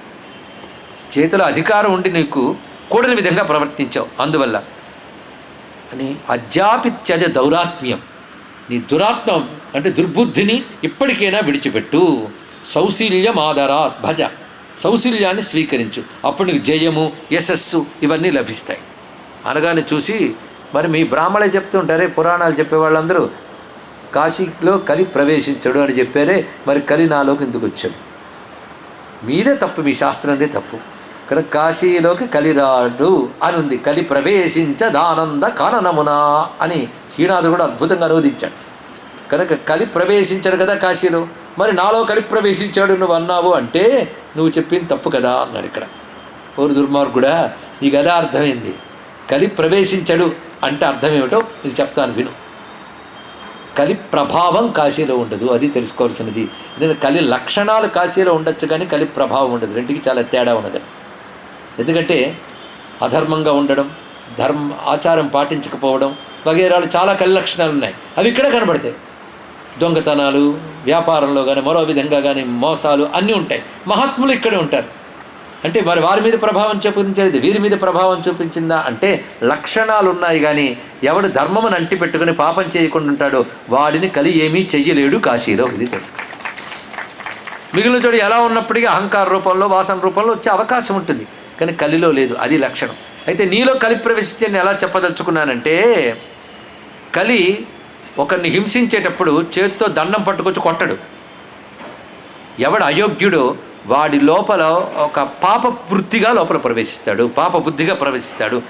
నకలిహి దండమాదాయ హంతి కంచన మానవం అధర్మే రమయచ్చేవ మానసం మానుషస్యహి. మనిషి మనస్సు అధర్మం మీద ప్రీతి చెందడం మొదలవుతుందే, అదే కలి అంటే తెలుసుకున్నాడు. దీన్ని బట్టి తెలుసుకోవాల్సింది, ఇది కలికాలం అనే దోషం కలికి అంటగట్టకూడదు. నీకు అధర్మం మీద ప్రీతి పెరిగిందంటే నీలో కలి ప్రవేశించాడని అర్థం. ఒకటే మాట, అధర్మం మీద ప్రీతి కలగడమే కలి ప్రవేశము. సెల్ఫ్ చెక్ నీకు నువ్వే చేసుకో. కనుక అది ఎప్పుడైతే మొదలయ్యిందో అక్కడి నుంచి నీలో కలి ప్రవేశించారంటే అది అర్థం. నేను అధర్మం మీద ప్రీతి నీలో ప్రవేశించింది. పశ్య కాశ్యా మహాభాగా సత్యధర్మపరాయణా దానై వ్రతైశ్చ నియతై నియమై స్వాధ్యాయశ్చైవ సంయుతా తేషాం కలిర్న ప్రభవేత్. ఇదిగో నువ్వే చూడు, కాశీలో ఎందరో మహాత్ములు ఉన్నారు, వాళ్ళు సత్యధర్మ పరాయణులై ఉన్నారు, దానములు వ్రతములు నియమాలు స్వాధ్యాయము మొదలైనవి చేస్తున్నారు, వాళ్ళని కలి ఏమీ చేయలేడు సుమా. ఇది తెలుసుకో. అయితే ఈ విధమైన ప్రవృత్తి ఏర్పడిందో అది కాస్త ఏర్పడితే చాలు కలి ప్రవేశిస్తాడు, అది విస్తరిస్తుంది. అందుకే కలిలో ఉన్నటువంటి వాడు శంకరాజ్ఞా ప్రతిపాలక సదా. తెలుసుకోవాల్సింది, కలిలో కాశీలో ఉన్నప్పుడు ఎలా ఉండాలంటే, కాశీలో శివాజ్ఞ మాత్రమే చెల్లుతుందని తెలుసుకుని నేను శంకర ఆజ్ఞని పాటించేవాడను అనే భావంతో ఎవడు జీవిస్తాడో వాడిని కలి ఏమీ చేయలేడు. ఇది తెలుసుకోవాల్సింది. నతేషు పాపం న భయం పరాభవ. శివాజ్ఞా పరిపాలన చేస్తున్నాను అనుకునే వాడికి పాపము లేదు, భయము లేదు, పరాభవము లేదు. ఈ మూడు ఉండవు సుమా. నాస్తి తేషా పరాభవం అంటారే ఆ విధంగా. శివాపరాధేన కలిస్సమహ కిం భవత్యవశ్యం కలు పాపరూప. శివాపరాధం చేస్తే, శివాపరాధం అంటే శివుని పట్ల నింద చేసిన, శివధర్మాల్ని హేళన చేసిన అది శివాపరాధం. అటువంటి శివాపరాధిని మాత్రం కలి తప్పకుండా ప్రభావం చూపిస్తాడు, వాడి మీద కలి ప్రభావం పడకుండా ఉండదు సుమా. అది పాపాద్భీత ప్రవర్తస్వ, పాపం పట్ల భయం కలిగి ప్రవర్తించు. పాపం చేయడానికి భయపడాలి. అందుకే నిన్న పాప భీరుహు అని మొట్టమొదటి చెప్పాడు. ముందు పాప భీరు అని ఒక్క లక్షణం ఉంటే చాలు, మిగిలిన లక్షణాలన్నీ సులక్షణాలని ఇవ్వగలదు కాశీ. అటువంటిది కానీ నువ్వు అలా లేవు కదా అంటే వెంటనే ఆ మాట ఏం వినలేదు మహాసేనుడు. ఏమన్నాడంటే, ఇలాగే ఏవో మాటలు చెప్పి ప్రజల్ని మీరు మోసం చేస్తున్నారు, తిప్పేస్తారు మాట. కలి ప్రభావం ఉండదు కాశీలో అంటారు. ఇప్పుడు నేను ఇలా అడిగితే నీకొచ్చింది ఇలాగంటారు. ఎవడ నమ్మమన్నాడు మీ మాటల్ని? కనుక శివుడు లేదు, కాశీ లేదు, ప్రభావము లేదు, ఉన్నదంతా బలం, ఉన్నదంతా పరాక్రమం. దీనివల్ల ఏదైనా జరుగుతుంది. అంతా మా నిర్వాకములే. మీరు ఇలా వంచన చేస్తూ పుణ్యమని పాపమని చెప్పి భ్రమ పెట్టి మీ పబ్బం గడుపుకుంటున్నారు అని చెప్పి, ఏమైనప్పటికీ నీ మాటలు నేను ఖాతరు చేయను. అందుకొచ్చాడు గురువుగారి దగ్గరికి. ఏమని మీ మాటలు వినని చెప్పడానికి వచ్చాడు అనమాట. ఇంతసేపు మాట్లాడి వినకపోతే ఎవడికి నష్టం? గురువుకి ఏమీ నష్టం లేదు. ఇలా అహంకరించి అప్పుడేదో నేను బలహీనంగా ఉన్నానేమో, ఇప్పుడు మళ్ళీ వెళ్తున్నాను యుద్ధానికి, అతన్ని జయించి తీరుతాను, చూడు మరింత బలం కూడగట్టుకుని వెళ్తాను. అల్పుడైన సుమేధసుడు ఎక్కడ, మహాబలవంతుడు నేను అక్కడ అనుకుని బయలుదేరి వెళుతున్నాడు. ఆ వెళుతూ ఉన్నాడు అనగానే అప్పుడు సందేహం అడిగాడు. అసలు ఆశ్చర్యమయ్యా, ఏ విధంగా అల్పుడైన సుమేధసుడు అంత బలవంతుడయ్యాడు? పైగా అతను కాశీకి బయట ఉన్నాడు, అది కలికాలం. ఇతను కాశీలోనే ఉన్నాడు, ఇతను కలి ప్రభావానికి లోనయ్యాడు, అతను కలి ప్రభావానికి లోను కాలేదు. ఎందువల్ల అంటే జరిగిన వృత్తాంతం చెప్తాను విను అని వివరిస్తున్నాడు. ఒక అద్భుతమైన విషయాన్ని వేదధర్ముడు. ఇతను బయలుదేరిన వాడేవాడు నిరంకుశ శిరోమణి. అద్భుతమైన టైటిల్ ఇచ్చారండి ఎవరికి? మహాసేనుడికి. నిరంకుశ శిరోమణి అంటే అడ్డు ఆపు లేకుండా వెళ్ళే వాళ్ళలో గొప్పవాడు. అడ్డు ఆపు ఉండాలండి. అంకుశం అంటే నిరోధించాడు, అది అంకుశం. అందుకే నిష్ఠానుసారం ప్రవర్తిస్తే నిరంకుశ శిరోమణి అని టైటిల్ వచ్చింది వాడికి. వాడు బయలుదేరాడు. యాని వచాన్ ఇచ్చే గురువుగారు చెప్పిన ప్రతి మాటని తీసి పారేసి బయలుదేరుతున్నాడు. ఎందుకు అలా బుద్ధి పుట్టిందో తర్వాత వివరించబోతున్నాడు ఈయన. చాలా విశేషమైన అంశం ఇక్కడ. అథాసృత్య సుమేధ ప్రాక్. అక్కడ సుమేధ అతని చారు వ్యవస్థ చాలా బాగున్నదండి. ఎందుకంటే బలం తక్కువ ఉన్నప్పటికీ వ్యవస్థ గట్టిగా ఉండాలి. ఇది బాగా తెలుసుకోండి ఇక్కడ. రెండుకి చాలా అంటే తనకున్నటువంటి మ్యాన్ పవర్ తక్కువగా ఉన్నప్పటికీ మేనేజ్మెంట్ పవర్ గట్టిగా ఉంటే ఏదైనా సాధించవచ్చు. ఇది తెలుసుకోవాలి ఇక్కడ. కానీ మ్యాన్ పవర్ ఎంత ఉన్నప్పటికీ మేనేజ్మెంట్ పవర్ లేకపోతే ఏమీ సాధించలేరు. తెలుసుకోవడం ఇక్కడ ఒక్క మాటలో. అందుకే అక్కడ వాడు యుద్ధానికి వ్యూహం వేసుకున్నాడనే విషయం ప్రాక్ ముందే తెలిసిపోయి దానికి తగ్గట్టుగా సైన్యాన్ని మోహరించాడు సుమేధస్. చక్కగా చేసుకుంటాడు. అందుకే ఉద్యోగమాయతం తన విస్తారంగా తన ప్రయత్నాన్ని సిద్ధం చేసి ఉంచాడు. స్వసైన్యేన వృత ప్రాయాన్ మహాసేన వధోద్యుత. తాను ఎదుర్కొనడానికి సిద్ధంగా ఉన్నాడు. ఎలా అంటే బ్రాహ్మణాన్ పూజ్య విధివత్ కాశీనాథం సమర్చచ. ఎలాగా సుమేధసుడు వెళ్తున్నాడంటే ముందు వేదవేత్తలందరికీ నమస్కారం చేసుకున్నాడు. తను ఏ గురువులను ఆశ్రయించుకున్నాడో గురువులందరికీ వందనం చేసుకున్నాడు. తర్వాత కాశీనాథుడికి ఆరాధన చేసుకున్నాడు. తర్వాత క్షేత్ర రక్షాకలాన్, క్షేత్రములను రక్షించే దేవతలు ఉంటారు, వాళ్ళందరికీ కూడా అర్చన చేశాడు. సంపూజ్య శ్రద్ధయాన్విత పరిస్థిత. పైగా విడిచిపెట్టకుండా తన దగ్గర ఒక తోడు పెట్టుకున్నట్ట. ఏమిటా తోడు అంటే శివనామాంక సన్నాహ దేహాది రక్షణం. ఆ శివనామములు విడిచిపెట్టకుండా పెట్టుకున్నాడు. తన సైన్యానికి అంతటిగా అదే చెప్పాడు. అందుకే పూర్వం ఛత్రపతి శివాజీ మహారాజ్ యుద్ధానికి వెళ్ళినప్పుడు ఏమనేవాడు తెలుసా? హర హర మహాదేవ అని వెళ్ళేవాడు. ఆ నినాదం కావాలండి. హర హర మహాదేవ జై భవానీ, ఆ రెండు ఆయనకి నినాదాలు. అందుకే మహానుభావుడు సనాతన హైందవ ధర్మ సామ్రాజ్యాన్ని స్థాపించగలిగాడు. ఆయన ఏ ఎల్లలు పెట్టాడో ఆ ఎల్లలే స్వతంత్రం వచ్చాక భారతదేశాన్ని అలా కొనసాగించాయి. అది గుర్తుపెట్టుకోవాల్సింది. అందుకే భగవన్నామాంకితంగా పనిచేశాడు. తనది కాదు రాజ్యం, తన గురువైన సమర్థ రామదాసుకి అర్పణం చేసి భవానీమాతని ఆశ్రయించి హరహర మహాదేవ అని వెళ్ళినటువంటి ఛత్రపతి శివాజీని గుర్తు చేసిన సుమేధసుడికి నమస్కారం చూడండి. కనుక బలం భక్తిలో ఉంది, భౌతిక శక్తిలో లేదు. ఇది ఆయన రుజువు చేస్తూ ఎదుర్కొన్నాడు. ప్రతి వాళ్ళు శివాంకితాహ దేహాహ అన్నాడు. శివాంకిత దేహులు ఉన్నట్ట. శివాంకిత దేహులు అంటే ఏమిటంటే శివనామాంకిత ముఖాహ, ముఖములు శివనామాంకితములు ఉన్నాయి. శివనామాంకితం భాతిచ, శరీరమును శివనామాంకితమై శివాంకితములన్నాయి. అంటే అర్థం ఏంటంటే శివనామస్మరణతో పెట్టుకున్న భస్మరేఖలతో రుద్రాక్షలతో ప్రకాశిస్తున్నాడు ఆయన సైన్యం. వీళ్ళు ఎదుర్కొన్నారు మహాశేరుణ్ణి. మహాశేరుడు మళ్ళీ చిత్తుగా ఓడిపోయాడు మొత్తం. ఎందుకంటే శివాక్షమాలిత మాలిత సౌమ్య శివకీర్తన తత్పర. సుమేధసుడు శివాక్షమాలలు ధరించి, శివాక్షమాలలు అంటే రుద్రాక్షమాలలు, అవి ధరించి సౌమ్యుడే ఉన్నాడు. నా విస్మృతి మేధావి శివం శివవధూం పరాం. ఆయన ఎట్టి పరిస్థితుల్లోని ఇద్దరు మర్చిపోలేదుట, శివుని శివవధువుని అన్నాడు. శివవధువు అంటే అమ్మ భవానీదేవి. ఆ భవానీ శంకరులను మర్చిపోకుండా వాళ్ళని జ్ఞాపకం పెట్టుకు వెళ్ళాడు. ఇది తెలుసుకోవాలి. సనాతన ధర్మానికి ఈ పురాణం చెప్తున్న గొప్ప హెచ్చరిక ఏమిటి అంటే పరమేశ్వరుణ్ణి మర్చిపోవద్దు. అందుకే ఎన్ని మారులు వచ్చినా విశ్వనాథుడిని అభిషేకం చేస్తాం, విశ్వనాథుడికి నమస్కరిస్తాం, ఆ తర్వాతే ప్రజల కోసం వెళతాం. మళ్ళీ విశ్వనాథుడి కోసమే తపస్సు చేసుకుని మౌనం వహిస్తాం. అన్నవాళ్ళనే పాలకుడుగా చేస్తాడు విశ్వనాథుడు ఎప్పటికీను. హరహర మహాదేవ నినాదం చేసిన వారే భారతదేశాన్ని పాలించుగాక అని మనం ప్రార్థన చేసుకున్నాం. అని కాశీలోంచే మనం అనాలి. అందుకే కాశీలోంచి అలాంటి నాయకుడిని తీసుకొచ్చాడు శివుడు. మరువరాదు మనం ఇక్కడ. ఈ సత్యాన్ని గుర్తుపెట్టుకుంటే ఆ కథ ఎంత గొప్ప సందేశాన్ని ఇస్తున్నదో. ఈ విధంగా జరిగిన వెంటనే అప్పుడు మళ్ళీ బుద్ధి వచ్చిందా, దెబ్బ వచ్చిందంతే. ఇక్కడ వెంటనే మహాసేనుడు దుఃఖితుడై సిగ్గుతో పారిపోయాడు. ఆ విద్య వచ్చింది, పలాయన విద్య.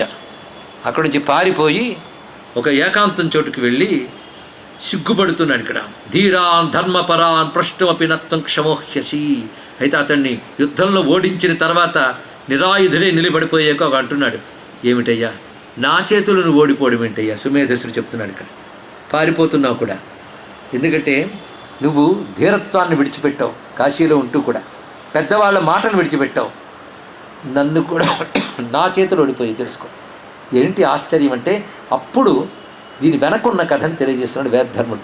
ద్వాపరుడు కలి ఒకసారి పంతం పట్టారు తెలుసుగా. ద్వాపరుడు కలి నలచరిత్ర గుర్తొస్తే వీళ్ళిద్దరూ సమావేశం గుర్తుకొస్తుంది. ద్వాపర యుగ అధిపతి ద్వాపరుడు, కలియుగాధిపతి కలిపురుషుడు. వాళ్ళు ఉభయులు కూడా చర్చ చేసుకుంటూ ఉంటే నేను ఎవ్వడి మీద ప్రభావం చూపించగలను అన్నట్టు గర్వంతో కలి వల్లే గర్వం వస్తే కలికి గర్వం ఉండదా అంటే వాడికి పెద్ద గర్వం. ఎలాంటి వాడినైనా నాశనం చేయగలను అని వాడి యొక్క భావం. కనుక నేను ఎవరినైనా దెబ్బతీయగలనంటే అలా గట్టిగా అనకయ్యా, ఒక్కొక్కసారి నిన్ను దెబ్బతీసేవాళ్ళు కూడా ఉంటారు అని చెప్తూ, ఎవరు ధీరులై ఉంటారో, ఎవరు ధర్మపరులై ఉంటారో వాళ్ళని ధీరాన్ ధర్మపరాన్ స్పృష్టుమపి నత్వం క్షమోహ్యసి. ధీరులైన వారు, ధర్మపరులైన వారు, భగవంతునిపై శ్రద్ధ కలిగిన వారిని నువ్వేమీ చెయ్యలేవు. నువ్వు ఎవరిని చేయగలవంటే ఎవరికి ఇంద్రియ నిగ్రహం ఉండదో, ఎవరు స్వధర్మ పాలన చెయ్యరో వారు నువ్వు కింద పడేస్తావు. అయితే కలికాలంలో వాళ్ళ సంఖ్య ఎక్కువ గనుక నీకు గెలుపు ఎక్కువ. ఈ చర్చ చాలా బాగుందండి. ఇక్కడ ధర్మం పాటించని వాళ్ళు, ఇంద్రియ నిగ్రహం లేని వాళ్ళ సంఖ్య ఎక్కువ ఉంటుంది కలియుగంలో. కాబట్టి తమరికి గెలుపు ఎక్కువ, అది తమ నిర్వాహకం అనుకుంటాం. కానీ నీ టైం ఉన్నప్పుడు కూడా ఎవడు ధర్మపరుడో, ఎవడు ఇంద్రియ నిగ్రహపరుడో వాడు నువ్వేమీ చేయలేవన్నాడు. ఈ కథ ద్వారా వ్యాసుడు మనకు ఏం చెప్పాడంటే, ఏం చేస్తాం కలి కదండి, అందుకే ఇలా ఉన్నానని తప్పించుకోకుండా నువ్వు ధర్మపరుడుగా ఇంద్రియ నిగ్రహుడుగా ఉంటే నిన్ను కలిమి చేయలేడని మనకు హెచ్చరిక చెప్తున్నాడు. అలా నువ్వు అంటావా? అయితే నేను ఎవడు ధర్మపరుడు వాడిని చూపించు, వాడి మీద ప్రభావం చూపిస్తాను అన్నట్టు ఛాలెంజ్ వచ్చింది. ఎవరికి? ద్వాపరుడికి కలికి. సరే, సుమేధసురుడు మహానుభావుడు ఉన్నాడు, ఆయన మీదకి నీ ప్రభావం చూపించు అన్నాడు ఇక్కడ. సరే చూపిస్తాను ఇవాళ అని చెప్పి ఇంకా కలిపురుషుడు సుమేధసుడిలో ప్రవేశించాలని ఎన్ని పాటలు పడ్డాడో కొన్ని శ్లోకాలు చెప్పారండి ఇక్కడ. ఆయన ఛిద్రాన్వేషణ కృన్నిత్యం నానారూపధర కలిహి. ఛిద్రాన్వేషణ కృత్ అంటే లోపలికి ప్రవేశించడానికి అవకాశం దొరుకుతుందేమో అని కలిపురుషుడు చూసేట. నలచరిత్ర మీకు కానీ గుర్తుంటే నలుల్లోకి వెళ్ళడానికి చూస్తూ ఉంటాడు, అవకాశం ఎక్కడా దొరకదు. అంత సదాచార సంపన్నుడై ధర్మము తప్పకుండా ఉన్నాడు కనుక ఎప్పుడు అవకాశం దొరకలేదు. ఒక్కసారి మాత్రం మరపు వల్ల సదాచారం కొంచెం తప్పాడు, అబురు దూరిపోయాడు. అంటే మనం సదాచారం తప్పినా, ధర్మం తప్పినా కలిపి ప్రవేశించిపోతాడు లోపల.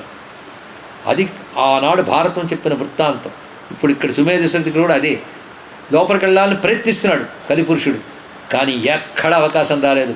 ఎందుకంటే తాను ఎప్పుడూ పెద్దలను గౌరవిస్తున్నాడు, శాస్త్రములను గౌరవిస్తున్నాడు, ప్రజాపాలన ప్రవర్తనగా చేస్తున్నాడు. అంతేగాని భోగలాలసుడు కాలేదు, హింసా ప్రవృత్తిలోకి వెళ్ళలేదు, పీడలోకి వెళ్ళలేదు, అనవసరంగా ఎవరి మీదకి దాడికి వెళ్ళట్లేదు. అది సనాతన ధర్మ స్వభావం అండి. అందుకే వీళ్ళు అనవసరంగా ఎవరి మీదకి దాడికి వెళ్ళారు. చరిత్ర తిరగవేస్తే భారతదేశం తనంత తానుగా ఏ దేశం మీదకి యుద్ధానికి వెళ్ళలేదు. ఎందుకో తెలుసా? భారతదేశం అంటేనే సనాతన ధర్మం కనుక, సనాతన ధర్మం యొక్క స్వభావం అదే కనుక.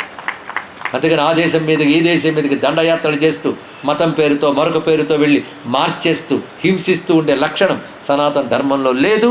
సనాతన ధర్మం ప్రాణంగా కలిగిన భారతదేశానికి లేదు. ఇది తెలుసుకోవాల్సింది. ఆ సనాతన ధర్మం పోతపోసినట్టున్న మహానుభావుడైన, పైగా నిరంతర శివచింతన చేస్తూ శివచిహ్నములు ధరిస్తూ ఉన్నటువంటి వాడు గనకనే భస్మరుద్రాక్షలు ధరిస్తూ శివనామం ఎవరి వద్ద ఉంటుందో వారిలోకి కలి ప్రవేశించలేడు. తెలుసుకోండి. అందుకే కలి ఎంత ప్రయత్నించాడు కానీ కాలేదు. అప్పుడు ఏం చేసాడంటే, ఎవడు దొరుకుతాడా అని చూసాడు. ధర్మం తప్పి ప్రవర్తించేవాడు, అలాగే శివ నింద చేసేవాడు, శ్రద్ధ లేనివాడు, అవినయం ఉన్నవాడు ఎవడైనా దొరుకుతాడని వెతికితే అప్పుడు మహాసేనుడు దొరకడానికి అమ్మయ్య అనుకుని ఆ మహాసేనుల్లో దూరి సుమేధసుడి మీద యుద్ధానికి వెళ్ళి బుద్ధి పుట్టించాడు. అది జరిగిన కథ. ఇప్పుడు మొత్తానికి ఏమైంది? ఓడిపోయాడు. సిగ్గుతో తలవంచుకున్నాడు ఎవడు? సుమేధసుడు. కలి కూడా సిగ్గుతో తలవంచుకున్నట్ట ద్వాపరుడి దగ్గర. నువ్వు చెప్పింది నిజమేనయ్యా, నా టైం కదా అని రెచ్చిపోవడానికి నాకు కూడా అవకాశం లేదు. కొన్ని చోట్ల నేను దెబ్బతింటాను. ఎందుకంటే వామదేవాది ఋషుల్ని తోలనాడి వాళ్ళు చెప్పిన మాటను కాదన్నాడు.